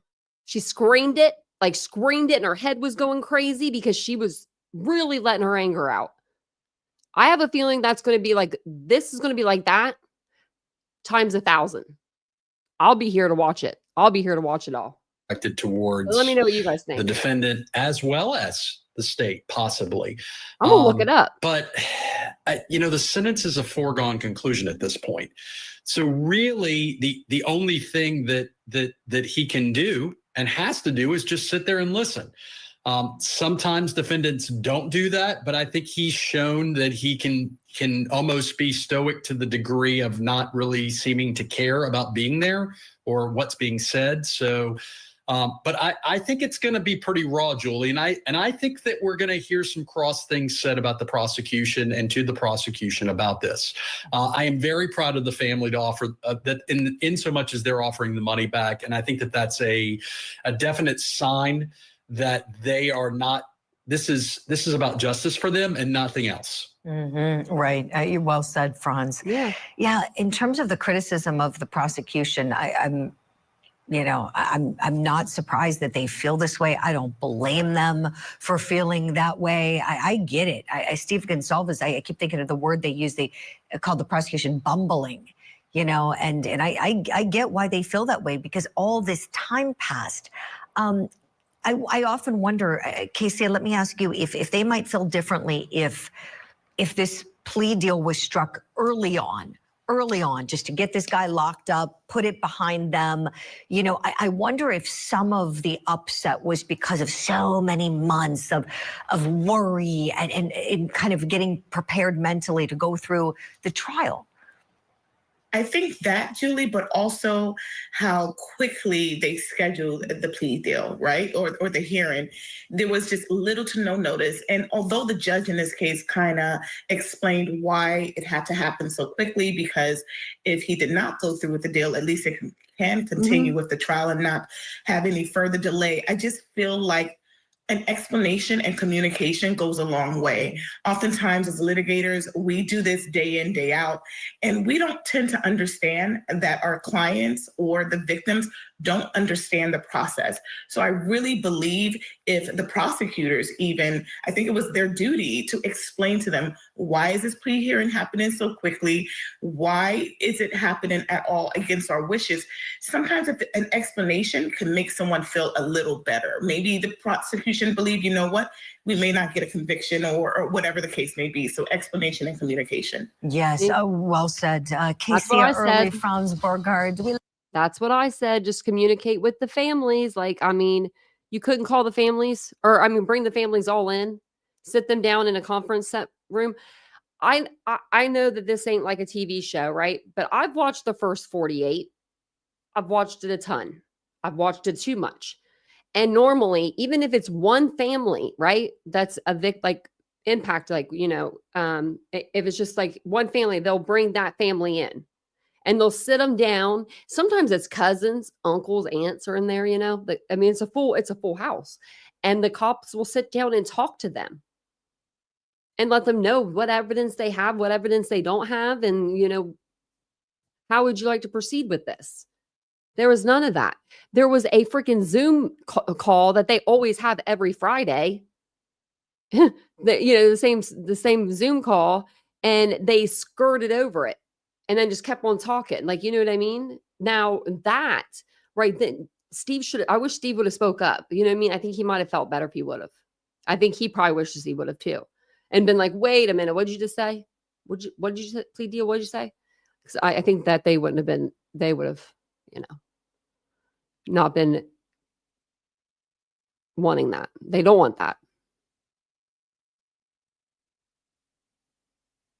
Yeah, whoever requested back. Could you imagine being that person requesting it back? Like how, that's cringy, isn't it? Isn't that cringy to do? I mean, like, to me, I would never. I mean, even if I donated like $1,000 or $5,000, I mean, you know what I mean? I don't have the money to be doing that, but like, I just would see that as a gift. I see a donation as a gift. I don't know. We might get a show out of, you know, we might get a show out of it if Steve goes up there and starts talking. I hope he does. I hope he does. I hope he does go up there to talk because I think he'll feel better.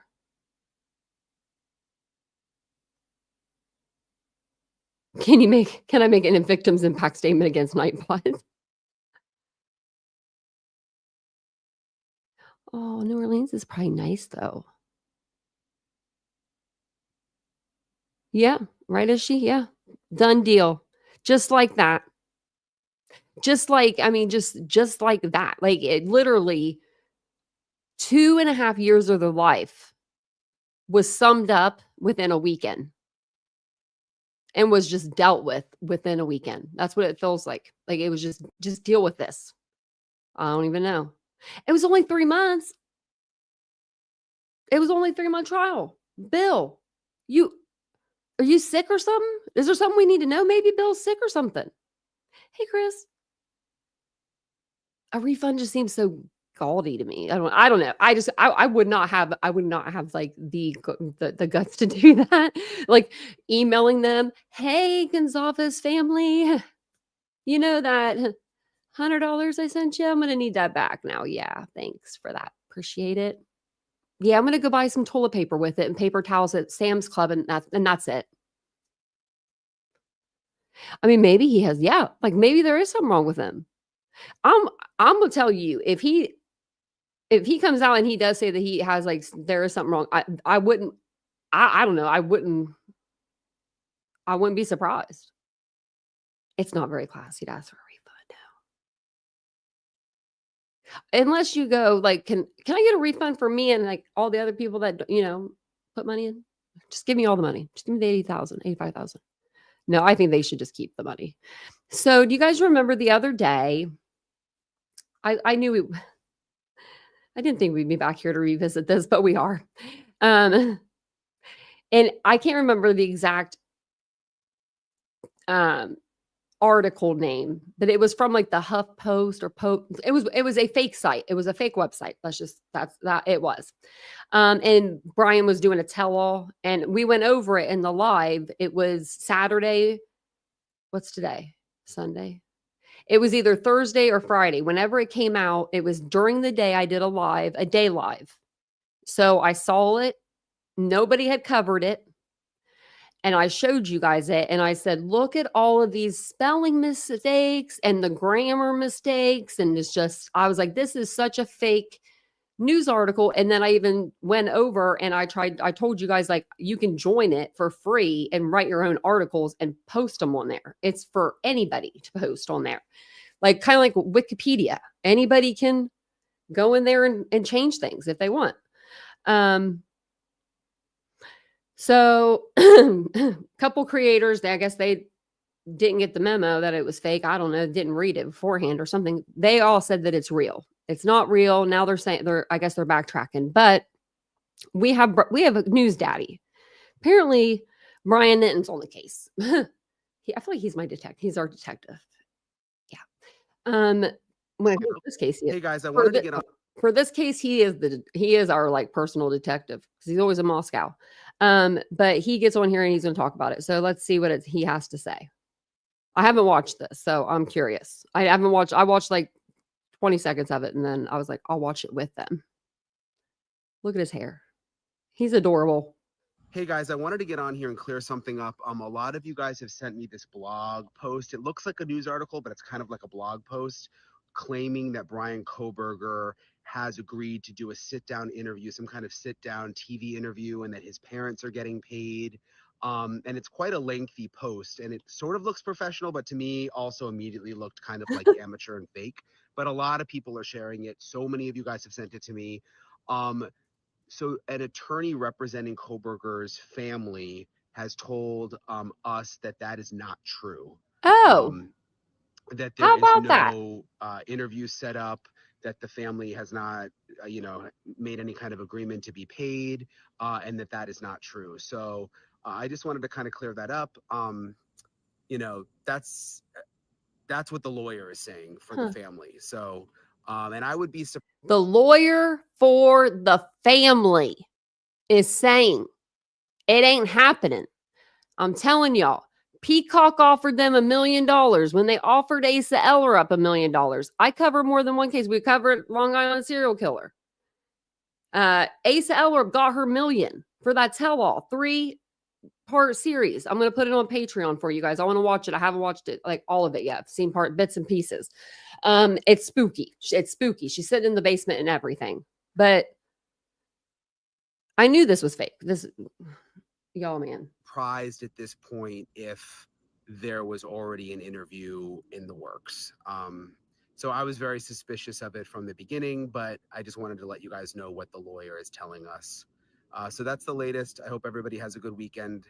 I'll be at the sentencing, the Kohberger sentencing. It'll be a week from Wednesday. So hopefully that clears some things up because a lot of people have been posting about it. All right, see you guys. Look at that. Giving us answers. I believe him. Oh, is she? Probably, yeah. Probably. Well, I told everybody that was in that chat it was fake. That was going to be in that chat because they were in my chat during the day. And then one of his mods came over and she argued with me a little bit about it, which I love Chloe. So I don't want her to think that I'm upset or anything. I'm mad about it. I'm just like, no, it's fake. It's really fake. And she's like, but he would know. And I'm like, because it's one of his mods. And I'm like, mods, don't take what I say as gold. Y'all know that. Y'all know that. Y'all know. Y'all know. So Jeffrey Dahmer, I found it. I found it. So, and this better not demonetize my whole stream, but we all know who he is. One of his victims it's his victim's sister. And she is very emotional. And I think that Bryan Kohberger's trial is going to be like this. Like, I think that they are going to call, like, they are. Oh, yeah. Yeah, call me. Well, he did know cuff you. That's the problem. It was to get views. But I could have done it too.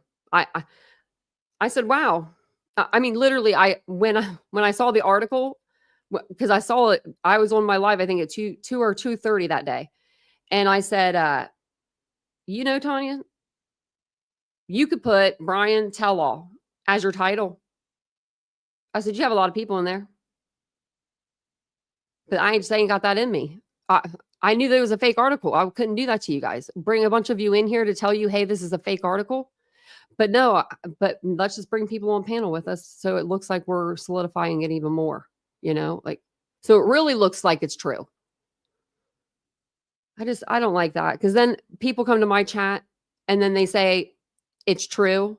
And then they don't believe me when I'm like pointing it right to them. Like, no, it's not. Look, like, you know what I mean? I could point it right to some people and they wouldn't believe me. But that's okay.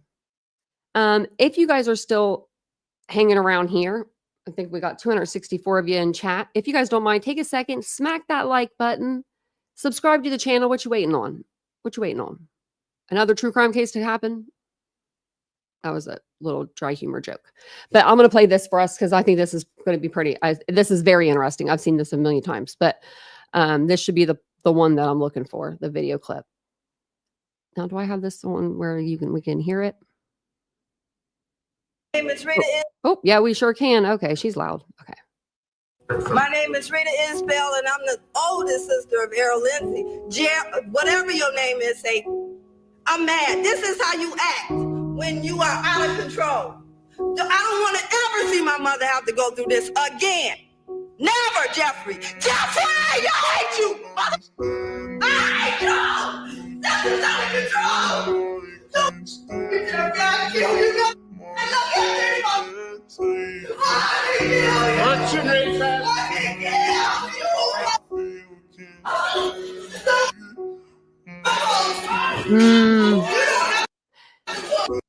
Still just as powerful as the first time I saw it. Wow, I got goosebumps everywhere. On my face even. On my face. On my face. Oh my gosh, I got them on my face. I haven't watched that in such a long time. Your girl's gonna have to exfoliate tomorrow. Or like do her little thing, the little razor thing. Like filling my face. Because it does have like, yeah. Don't you, like, I could see Steve doing like being like that. You know, like this is out of control, what out of control looks like. Like when she says that, this is what out of control looks like. Like it makes you so sad, you know? Like the pain. You can feel the pain. I've never I mean, that woman, you can feel her pain. I have a feeling that if Steve goes in there, he may jump across that damn courtroom.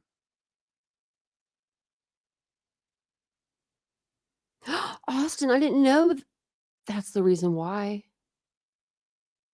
I need to watch the they had a thing about him. They had a documentary, and I guess the guy that played him got so like in the character, like that people were like he was scaring people. I don't know who the actor was, I forget. Yeah, her brother was his victim. Oh, that he drilled a hole through his head. Oh my gosh, Tanya, I didn't know that. Oh, that's so sad. I kind of want to see Steve go off just so we can get it out of him system. If he wants to use my platform, he can use it. If he doesn't, you know what I mean? If he doesn't want to do it to his face, I mean, I know he would do it to his face, but if he doesn't want to go to jail, you know. He was too ashamed to see their faces. Wow. But he could do all the nasty stuff he did. Still had body parts in the refrigerator when the cops showed up. He might, Ladybug. Might wait for his dad outside. Can't take on his son, take on his dad. My dad would do that.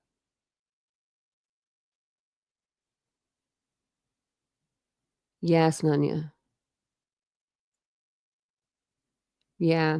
I think it's because Steve's so present. You know what I mean? Like we hear from him so much, because when you hear from the other parents, it does hit me. It hits me hard, like really, really, really hard. But my heart goes out to Steve too, because he is so he's trying so hard to be strong. And he doesn't have to. He doesn't have to be strong every day. You know what I mean? If Steve, if you ever listen to this, you don't have to be strong every day of the week. It's okay. That's what a marriage is, you know. I'm sure Christy wouldn't mind being strong, the strong one for the day, and giving you a day to grieve, because I feel like he hasn't even been able to grieve. He doesn't hide the pain, but he does in a way. Like he doesn't say and go get out of control and scream and holler like I think he wants to. Like he really, really wants to, but he doesn't do that. Me too, Jenna. I know Levitating Elephant's really sad. We have it on our Patreon, and I've been listening in as I'm recording them, but I'm not listening in as much because I know I'm going to sit down and watch it and take notes. So I'm like, okay, but I listen to it as it's like in the background, and it's been very sad. The family members that are coming out and we're going to go over the Peacock one tomorrow, but the Amazon Prime, it's raw, it's real, it's sad. When Ethan's parents talk about, seeing 3 babies for the first time, I lost it. I don't even think we were 5 minutes into the first episode. I was like, really? Really, guys? You got me? Because, just counting them, and then I could just imagine you're young and you're looking at each other and you're scared, but there's nothing you can do because they're there. But you know what I mean? Like, that really got me. And that's the difference between, I don't know. I won't say anything, but there's a big difference in the way the people feel about, this case.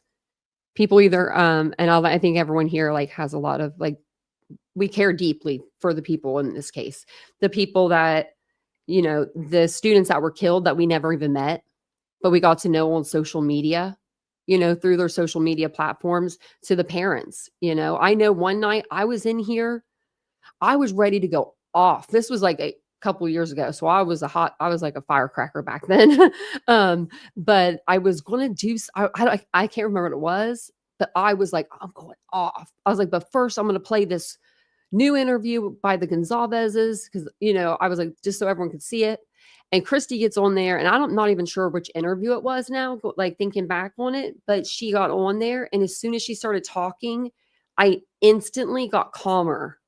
And by the time she was done with this 5-minute interview, I didn't even yell. I didn't yell after that. I was like, never mind. I got all fired up for nothing. I was just like, never mind. Yeah, can I kick it? And how they all slept together, and the whole twins thing.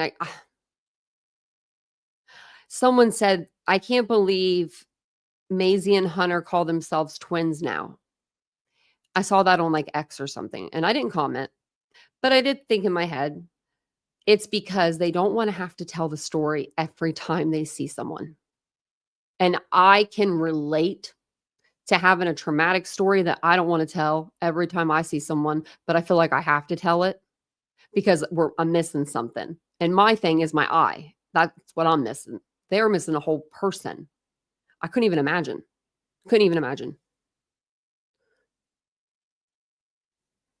Right. Is she? Yeah, it can be dangerous, but yeah, I'm glad that they have the memories. Hey, Mariska. It's good to see ya. Let me see if I have anything else up here for you guys. So July 17th, 2025.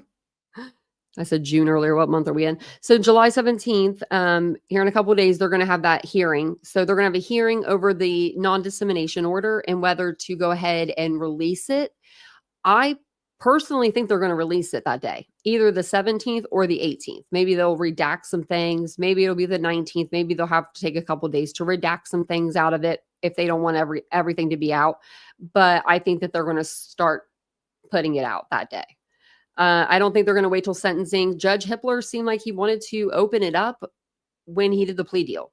It seemed like Ann Taylor was with the judge, like, okay, whatever, do what you do. So, I mean, she's done with it now. She's done with this case. Bye, Bryan.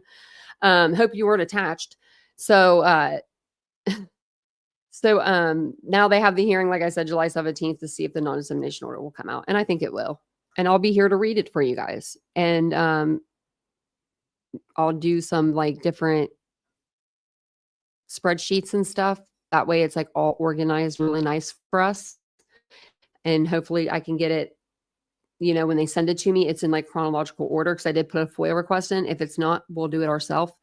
Hopefully they send us all 61, 64, whatever it was, terabytes that they said that they had, that they didn't go through. I would love to go through that and see how long it takes us. That would be pretty interesting. Just, because Ann couldn't. Just wonder. I always said I could, so I wonder if I can. I know I can. I've read a lot of documents in this case. I might go back and count. Well, yeah, I don't think he... Well, you really can't recount his plea now. He's done. Like, I don't think that even at sentencing he can recount it because he already signed the dotted line that he did it. I don't think he could take it back at sentencing.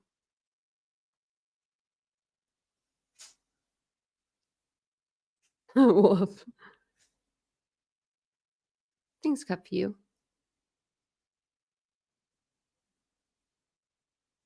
It's very honest roll. I'll put the link to the Patreon in the chat if anyone wants to join. I do have the Peacock, Idaho documentary that just came out last week, like right before this one, like a couple days before this one. It's an hour and a half long. And then I have the first three episodes of the docuseries. There's only one episode left. I'm going to upload that tomorrow morning. And then I always put it on the community tab whenever I update it or I put it out. And then I want to put out the Asa Ellerp one. We'll do that in a couple days. And then there was another one, Crystal Rogers. I think I found a couple other ones too. I was like, dang, I never watch like streaming services. I always watch YouTube. I'm a YouTube watcher. If I love watching like weird, I don't watch usually true crime. I watch like America's Next Top Model stuff. I don't know. Or like home repairs or I don't know. Something that makes me happy. Yeah, they were together every day. They went to the same high school. Just imagine having someone with you. I can't even imagine that. Like growing up and just having those friends, like you have two instant friends, like, and Ethan had his whole they all have their own different personalities. So losing Ethan, I feel like he was like that strong personality. And I think when maybe the whole group couldn't figure out something to do, he would think of something like fun to do for them, and like, I think that he's sadly missed, I really do. I think they're all sadly missed, of course. And I'm going to say it again. I'm very proud of Xana's mom. She looks great. I hope she sticks with it. I pray she sticks with it. And I pray that her and Jasmine can maybe get a relationship back that they lost, So. Right, Space Junkie. That's what I said. He's not special. But I do want to hear them jail calls. Boy, do I want to hear them jail calls. I wish I was a fly on that. I want everything if I was like a fly on that wall for the last 2.5 years.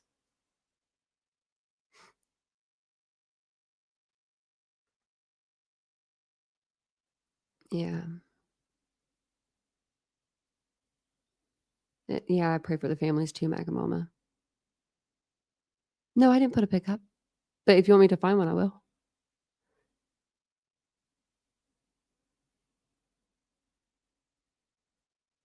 Oh, you haven't? Oh, you guys haven't seen Xana's mom?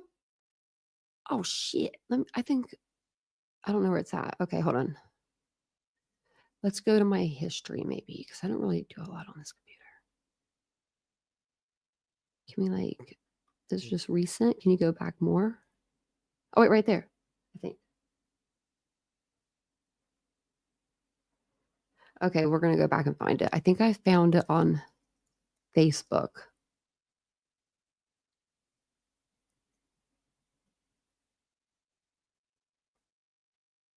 Wait, whoa. One comment. Molly.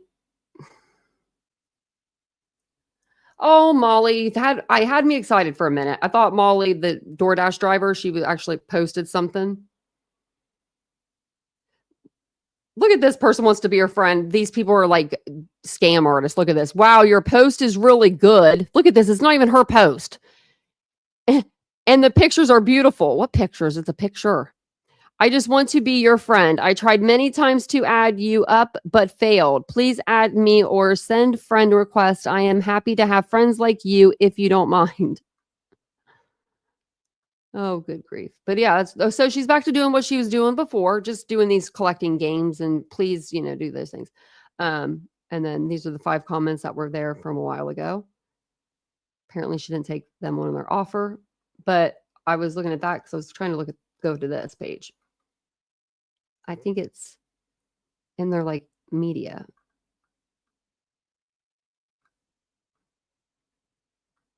Okay, where'd it go? Let me know if anyone sees it. It's just like a picture of just her. I'm pretty sure this is where it was at. But it wouldn't have been down this far. Yeah, I went to the wrong group. I never go in the other groups, though. It was only one group I went into. Oh, right here. So this is before, remember, News Nation, 2023, January. This is her now.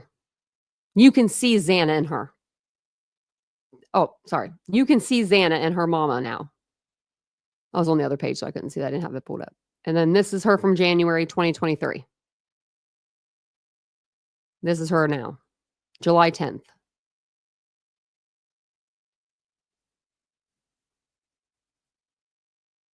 Beautiful. Olivia, too. Yeah. I mean, Olivia needs to gain weight, though. She got too skinny. She's like, I'm like, we need to get you some weight.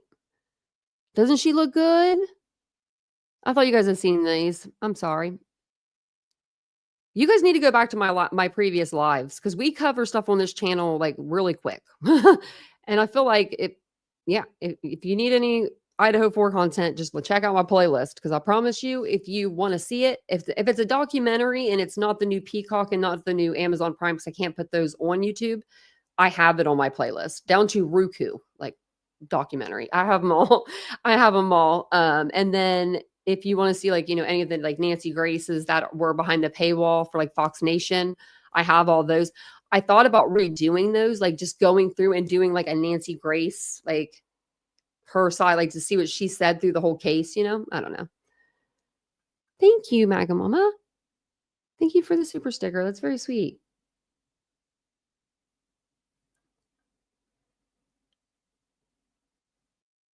Yeah, day-night difference. Yeah. I know. I'm so proud of her. Because I was hard on her. I was hard on Xana's mom for a little bit. Like when she came onto the platform, and did those interviews, I hated that for her because the way she was treated. And I didn't like any of that. I was like, I'm not in, we shouldn't be doing this. Like, you know what I mean? Like she needs help. She doesn't need us parading her on YouTube. She needs help. And that's just my personality. That's just my personality. That's just how my parents raised me.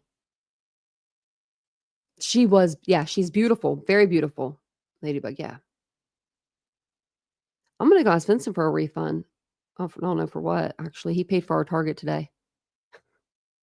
If I just look away, if I act like I'm not looking, like when we go to pay, I'm just like, he usually gets his wallet out pretty quick. That's the secret. That's the secret. Dude, that's what you do.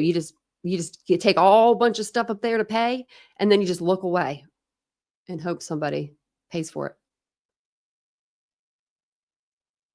Yeah. Yeah, Molly and the DD driver. Yeah. Transformations. I mean, really. I will get over here and we'll go over to X real quick, see if there's anything that we're missing. I don't think we are. It's a Sunday, I'm like, it's a Sunday. What could we be missing?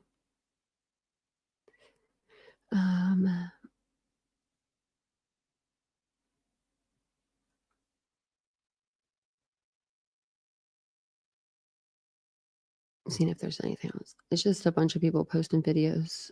There's a lot of YouTube or a lot of creators for this case. Oh, where's the lady that was putting Bryan Kohberger in the pasture of daisies and stuff? Where are you at, lady? Where'd you go? Brian's innocent. Wonder where she went. I haven't seen her. I should have followed her so I could go to her page, but I didn't. How many people am I even following? I'm following 93. Yeah, there isn't anything it doesn't look like. If you're not following me over on the Twitter X, that they call it now, X, you should. I'm a hoot. I'm a hoot over there. Also, I have a TikTok. I posted a couple videos over the weekend. I don't post them on YouTube normally. Sometimes I will, like I'll cross post. But then there's other ones that I just don't, they're not true crime. So I just put them on, like, even though my TikTok's supposed to be true crime, I just put them over there. This week, I will be going live over on my other channel, Unfiltered with Tanya. I don't know what we're going to go over yet. I'm not sure. Maybe all this mess, but I'm not reviewing anybody, but I may just talk about the mess of YouTube world right now. Cause, let me tell you, my ex feed's telling me all kinds of things. Just saying, I mean, it's a mess right now to go through it, but, I'll be back on tomorrow night at 9:15 p.m. Eastern Standard Time. I might actually lie. I just lied to you. I've lied to you guys like 3 times tonight. At least I tell myself. I think I'm going to come on and do a day live tomorrow. And then we'll see what happens, if I come back on the night. I think I'll come on around like 2:35, 3 o'clock. If I don't come on for some reason, then I'll be on at 9:15 tomorrow night. So how about that? That sounds like a plan. But thank you guys for being here. If you guys haven't subscribed to the channel, I think like 52% of my viewership isn't subscribed to the channel. I don't know what you 52% are doing. Hit the like, hit the subscribe, please. Please and pretty please. I'm playing with you guys, but if you guys don't mind, do that for me. We do have a really good chat here. We have a great community, and we have, we're here every night. What's better than that, right? What's better than that? So I will see you guys. I'll let you guys know on the community tab too. Whatever, Yeah. So yeah, just check on me about 2:35. I should be on at that time. We'll talk about just some stuff, all kinds of stuff, Idaho stuff, whatever I can cook up. I've got some tabs for days. But thank you guys so much for being here tonight. I do appreciate it. Thanks for being here tonight. My brain just wasn't working very well. I'm usually not this flustered, but tonight I felt like I was like a little, I couldn't figure out things or something. Maybe the sun got to me today. I was out there for a whole hour. Oh, let me tell you that about my story real quick. Some lady, I would say she's 45 or 50. I didn't recognize her at first. I didn't see her at first. So I go down to the pool. It's not my pool, right? It's not my personal pool. It's not nobody's personal pool. It belongs to where we live, right? Well, I go down there. I have my hair pulled up in a bun, very kind of like up on my head, because I cannot get my hair wet by I just can't. I can't have chlorine on it. Just can't. Well, there's these kids that are like roughhousing bad in the pool. And I look over and they're in the deep end. So they're like on the other side of the pool from me. All the way in the kiddie side, like the 3 feet, and because I'm staying away from the water splashing, right? Well, then I look up and I'm like, are they serious? They had our pool chairs that we just got a couple years ago. I've been here I've lived here for 8 years, or 9 years. So yeah. They had our pool chairs and they had them up to the edge of the 5 foot, and they were jumping into the pool. And I'm like, who the hell are these kids? Like, I immediately am like, no. And I'm usually like not that person. I'm just like, whatever, go with the flow kind of gal. But you're not ruining my pool day with a bunch of freaking horseplay, right? Someone's going to get hurt. So then I'm like, are these kids with anybody? I'm thinking they're not. I'm thinking surely they're not. Surely their parent is not here. Surely. They are taking the pool chairs. I'm going to say it again and jumping off of them. They're putting them at the edge of the pool and jumping off of them. When you're at the edge of the pool chair, it could come up and smack you in the back of the head. I don't know. These people are not smart. They're jumping into the pool. Then they have these donut floaties. We're not supposed to have flotation devices in the pool. We're just because there's a lot of people that live here, right? So they have 8 of those. I counted. They're just hitting each other with them. And I look over, one of them gets out of the pool and walks over to this woman, and it's his mother. You could tell it's his mother. I called Vincent, and I'm on the phone and I'm yelling, like I'm hollering. I'm like, you're not going to believe what I'm witnessing right now. And he's like, what? Like, what's going on? I'm like, there's like 8 kids here with their mother, and their mother can't get a grasp on them. I'm like, I can't believe what I'm seeing right now. Like, I could not believe it. I got hit by a ball. I got sprayed with water after I asked them, please don't, splash me with water. And then there was a flotation device underneath my chair that they didn't get. I didn't know that it fell under there. Like it flew under there. I didn't see it because I had my headphones in trying to ignore them. And I'm just like, control your kids. These kids were like 16 or 17, 16, 15, 16, I'd say. If a kid would have jumped in the pool and jumped on another kid, that would have been a mess. I was thinking that with no kids. I have no kids, right? But I'm just like, this woman, it was like she owned the pool. Then more people arrived. We can have 2 people at the pool with us. She had 8, 9, 10. We would have never behaved like that. No, I would have never. I never, as a kid, I would have never done that. I don't even have to. My parents didn't even have to tell me or give me a look or any of the sort. I just knew. Like, I don't know how my parents raised me without beating me or hurting me or no trauma, right? I was raised pretty well, and I was very respectful. They didn't have to tell me anything though. Like, we just knew. It was so disrespectful to the other kids, right? Like, to me, it's whatever, right? I don't care. Other than my hair, it's very expensive. That's another thing. It's just expensive. We don't have a lifeguard. It's like swim at your own risk. So I'm emailing them tomorrow. I might just go up there. I'm going to be at the gym anyway. I might just walk upstairs and be like, you guys need a key system. We need a key system where we have a key, like a card, and you card your way in, or you guys need to come down and check on. Well, the problem is they're not checking on it on Sundays because they're not here. And then they always come at 5 o'clock when they close. The people will come then. It's every year. I have videos for days. I have videos from last year. They were like smoking in the pool, smoking cigarettes, smoking pot, drinking like out of glass bottles, breaking them. Little kids are out there, like little kids, babies. I'm here for the babies. I'm going to protect them. So, but we have no issues here. That's why it's so weird. I think to me, like we don't have issues like that. We are like, this community is just so calm, cool, and collected. It's so weird. Like how everyone just gets along for the most part, right? I mean, even me with the lady with the dog downstairs, with all that, like we're cool. We're not like cool, but we're not like mean to each other. But these kids were just like, I just couldn't believe what I was seeing today. I was like, this is why we can't have nice things. That's what I told Vincent. Oh, yeah. The weeping willow ones, do they work best? Oh, wow. I didn't know that. My mom's favorite tree was a weeping willow. And I saw one today and I was like, I want one in my front yard like that. That's what I want. I want a house with a front yard with a weeping willow and, a backyard with a fenced-in backyard. Is that too much to ask? It is over, Wolf. Yeah, it's over. I won. Now I want the dog.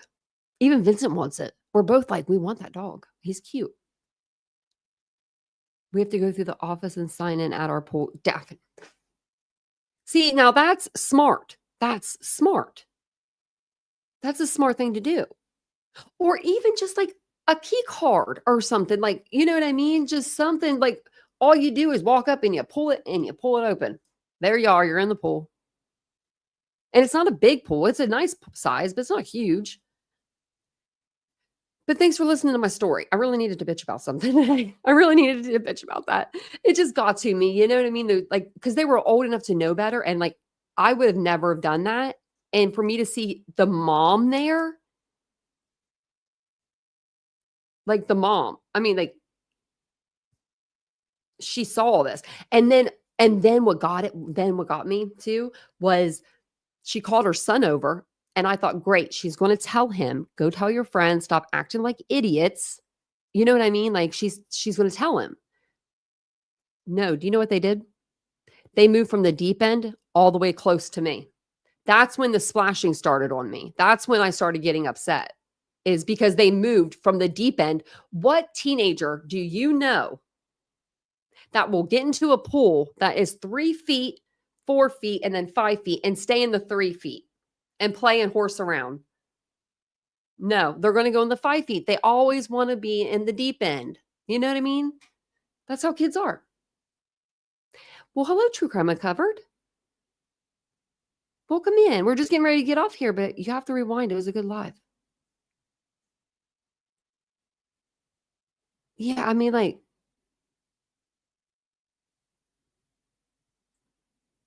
Wolf, yeah, that's my normal life. It's something crazy that like isn't going on like all the time. I feel like it's just like, what's going on? It's too quiet, you know? Sometimes like it gets a little too quiet around here and I'm like, oh no, where's the dogs? Speaking of which, my dog had my other basket out today. She chose another basket and she ain't going nowhere. I just looked at her. She ain't going nowhere. Look at her. I don't know if you can see her actually. She might be hidden now. O'Reilly. She doesn't want to be bothered. She's down on the floor.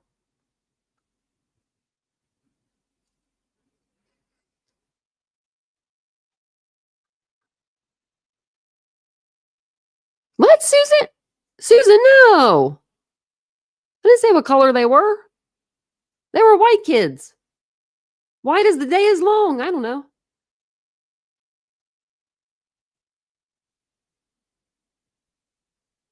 Like the lady in the Dahmer trial. I wanted to. I just kept asking Vincent, why can't, I was like, that's why we can't have nice things. No, my family's black. I'm the whitest. And that's the damn honest truth. Like seriously, God is my witness. Like God, my hand to God. I'm the whitest person in my immediate family. And his extended and his wife and their family. Like I get dark in the summer. I try to blend in with them. That's what Vincent says. He's like, you're trying to get darker than them. Like, no, I'm not. No, I'm not. Just want to look nice beside my brother. Yeah, no, they were just bad kids. Oh, I might have said bad. Like the lady in the Tom. Tom, you're funny. Well, I'm going to jump off here. I'm going to go let the other dog in. She's been sitting out there. I don't think she's been sitting out there. I think she just came to the door. No, she did. She said they were black. But I didn't say anything about them being black. I was like, no, I think I said bad, maybe. My accent could have sounded like that. No, I don't even know what they were actually. I didn't even look at. I didn't want to look at the kids because I was so mad. When I did look at them to say something to them, they didn't even hear me because they were all screaming together. So I was like, okay. So maybe I'll go to the pool during the daytime, maybe in the morning. We'll see. I know I would love to go to Greece. It would be so beautiful there. I bet it's beautiful. I'm from Ohio. It doesn't have the same effect. I'm from Greece. I'm from Ohio. Oh, thanks, Ishi. Well, I appreciate you guys. I will see you later. Yeah, that's my cue to get off here. No, I'm going to jump off here, but I'll see you guys all later. Have a wonderful, safe evening. Make sure your doors and your windows are locked. Your cellars, all of those things are all locked. You never know. People are crazy out there, but at least one of them is behind bars for the rest of his life. You know, we could say that. So I'll see you guys all tomorrow. Have a wonderful evening. Bye, guys.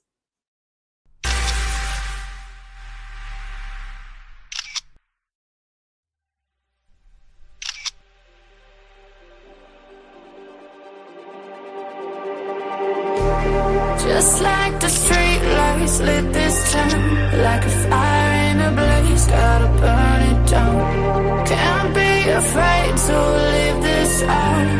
We got this far, don't know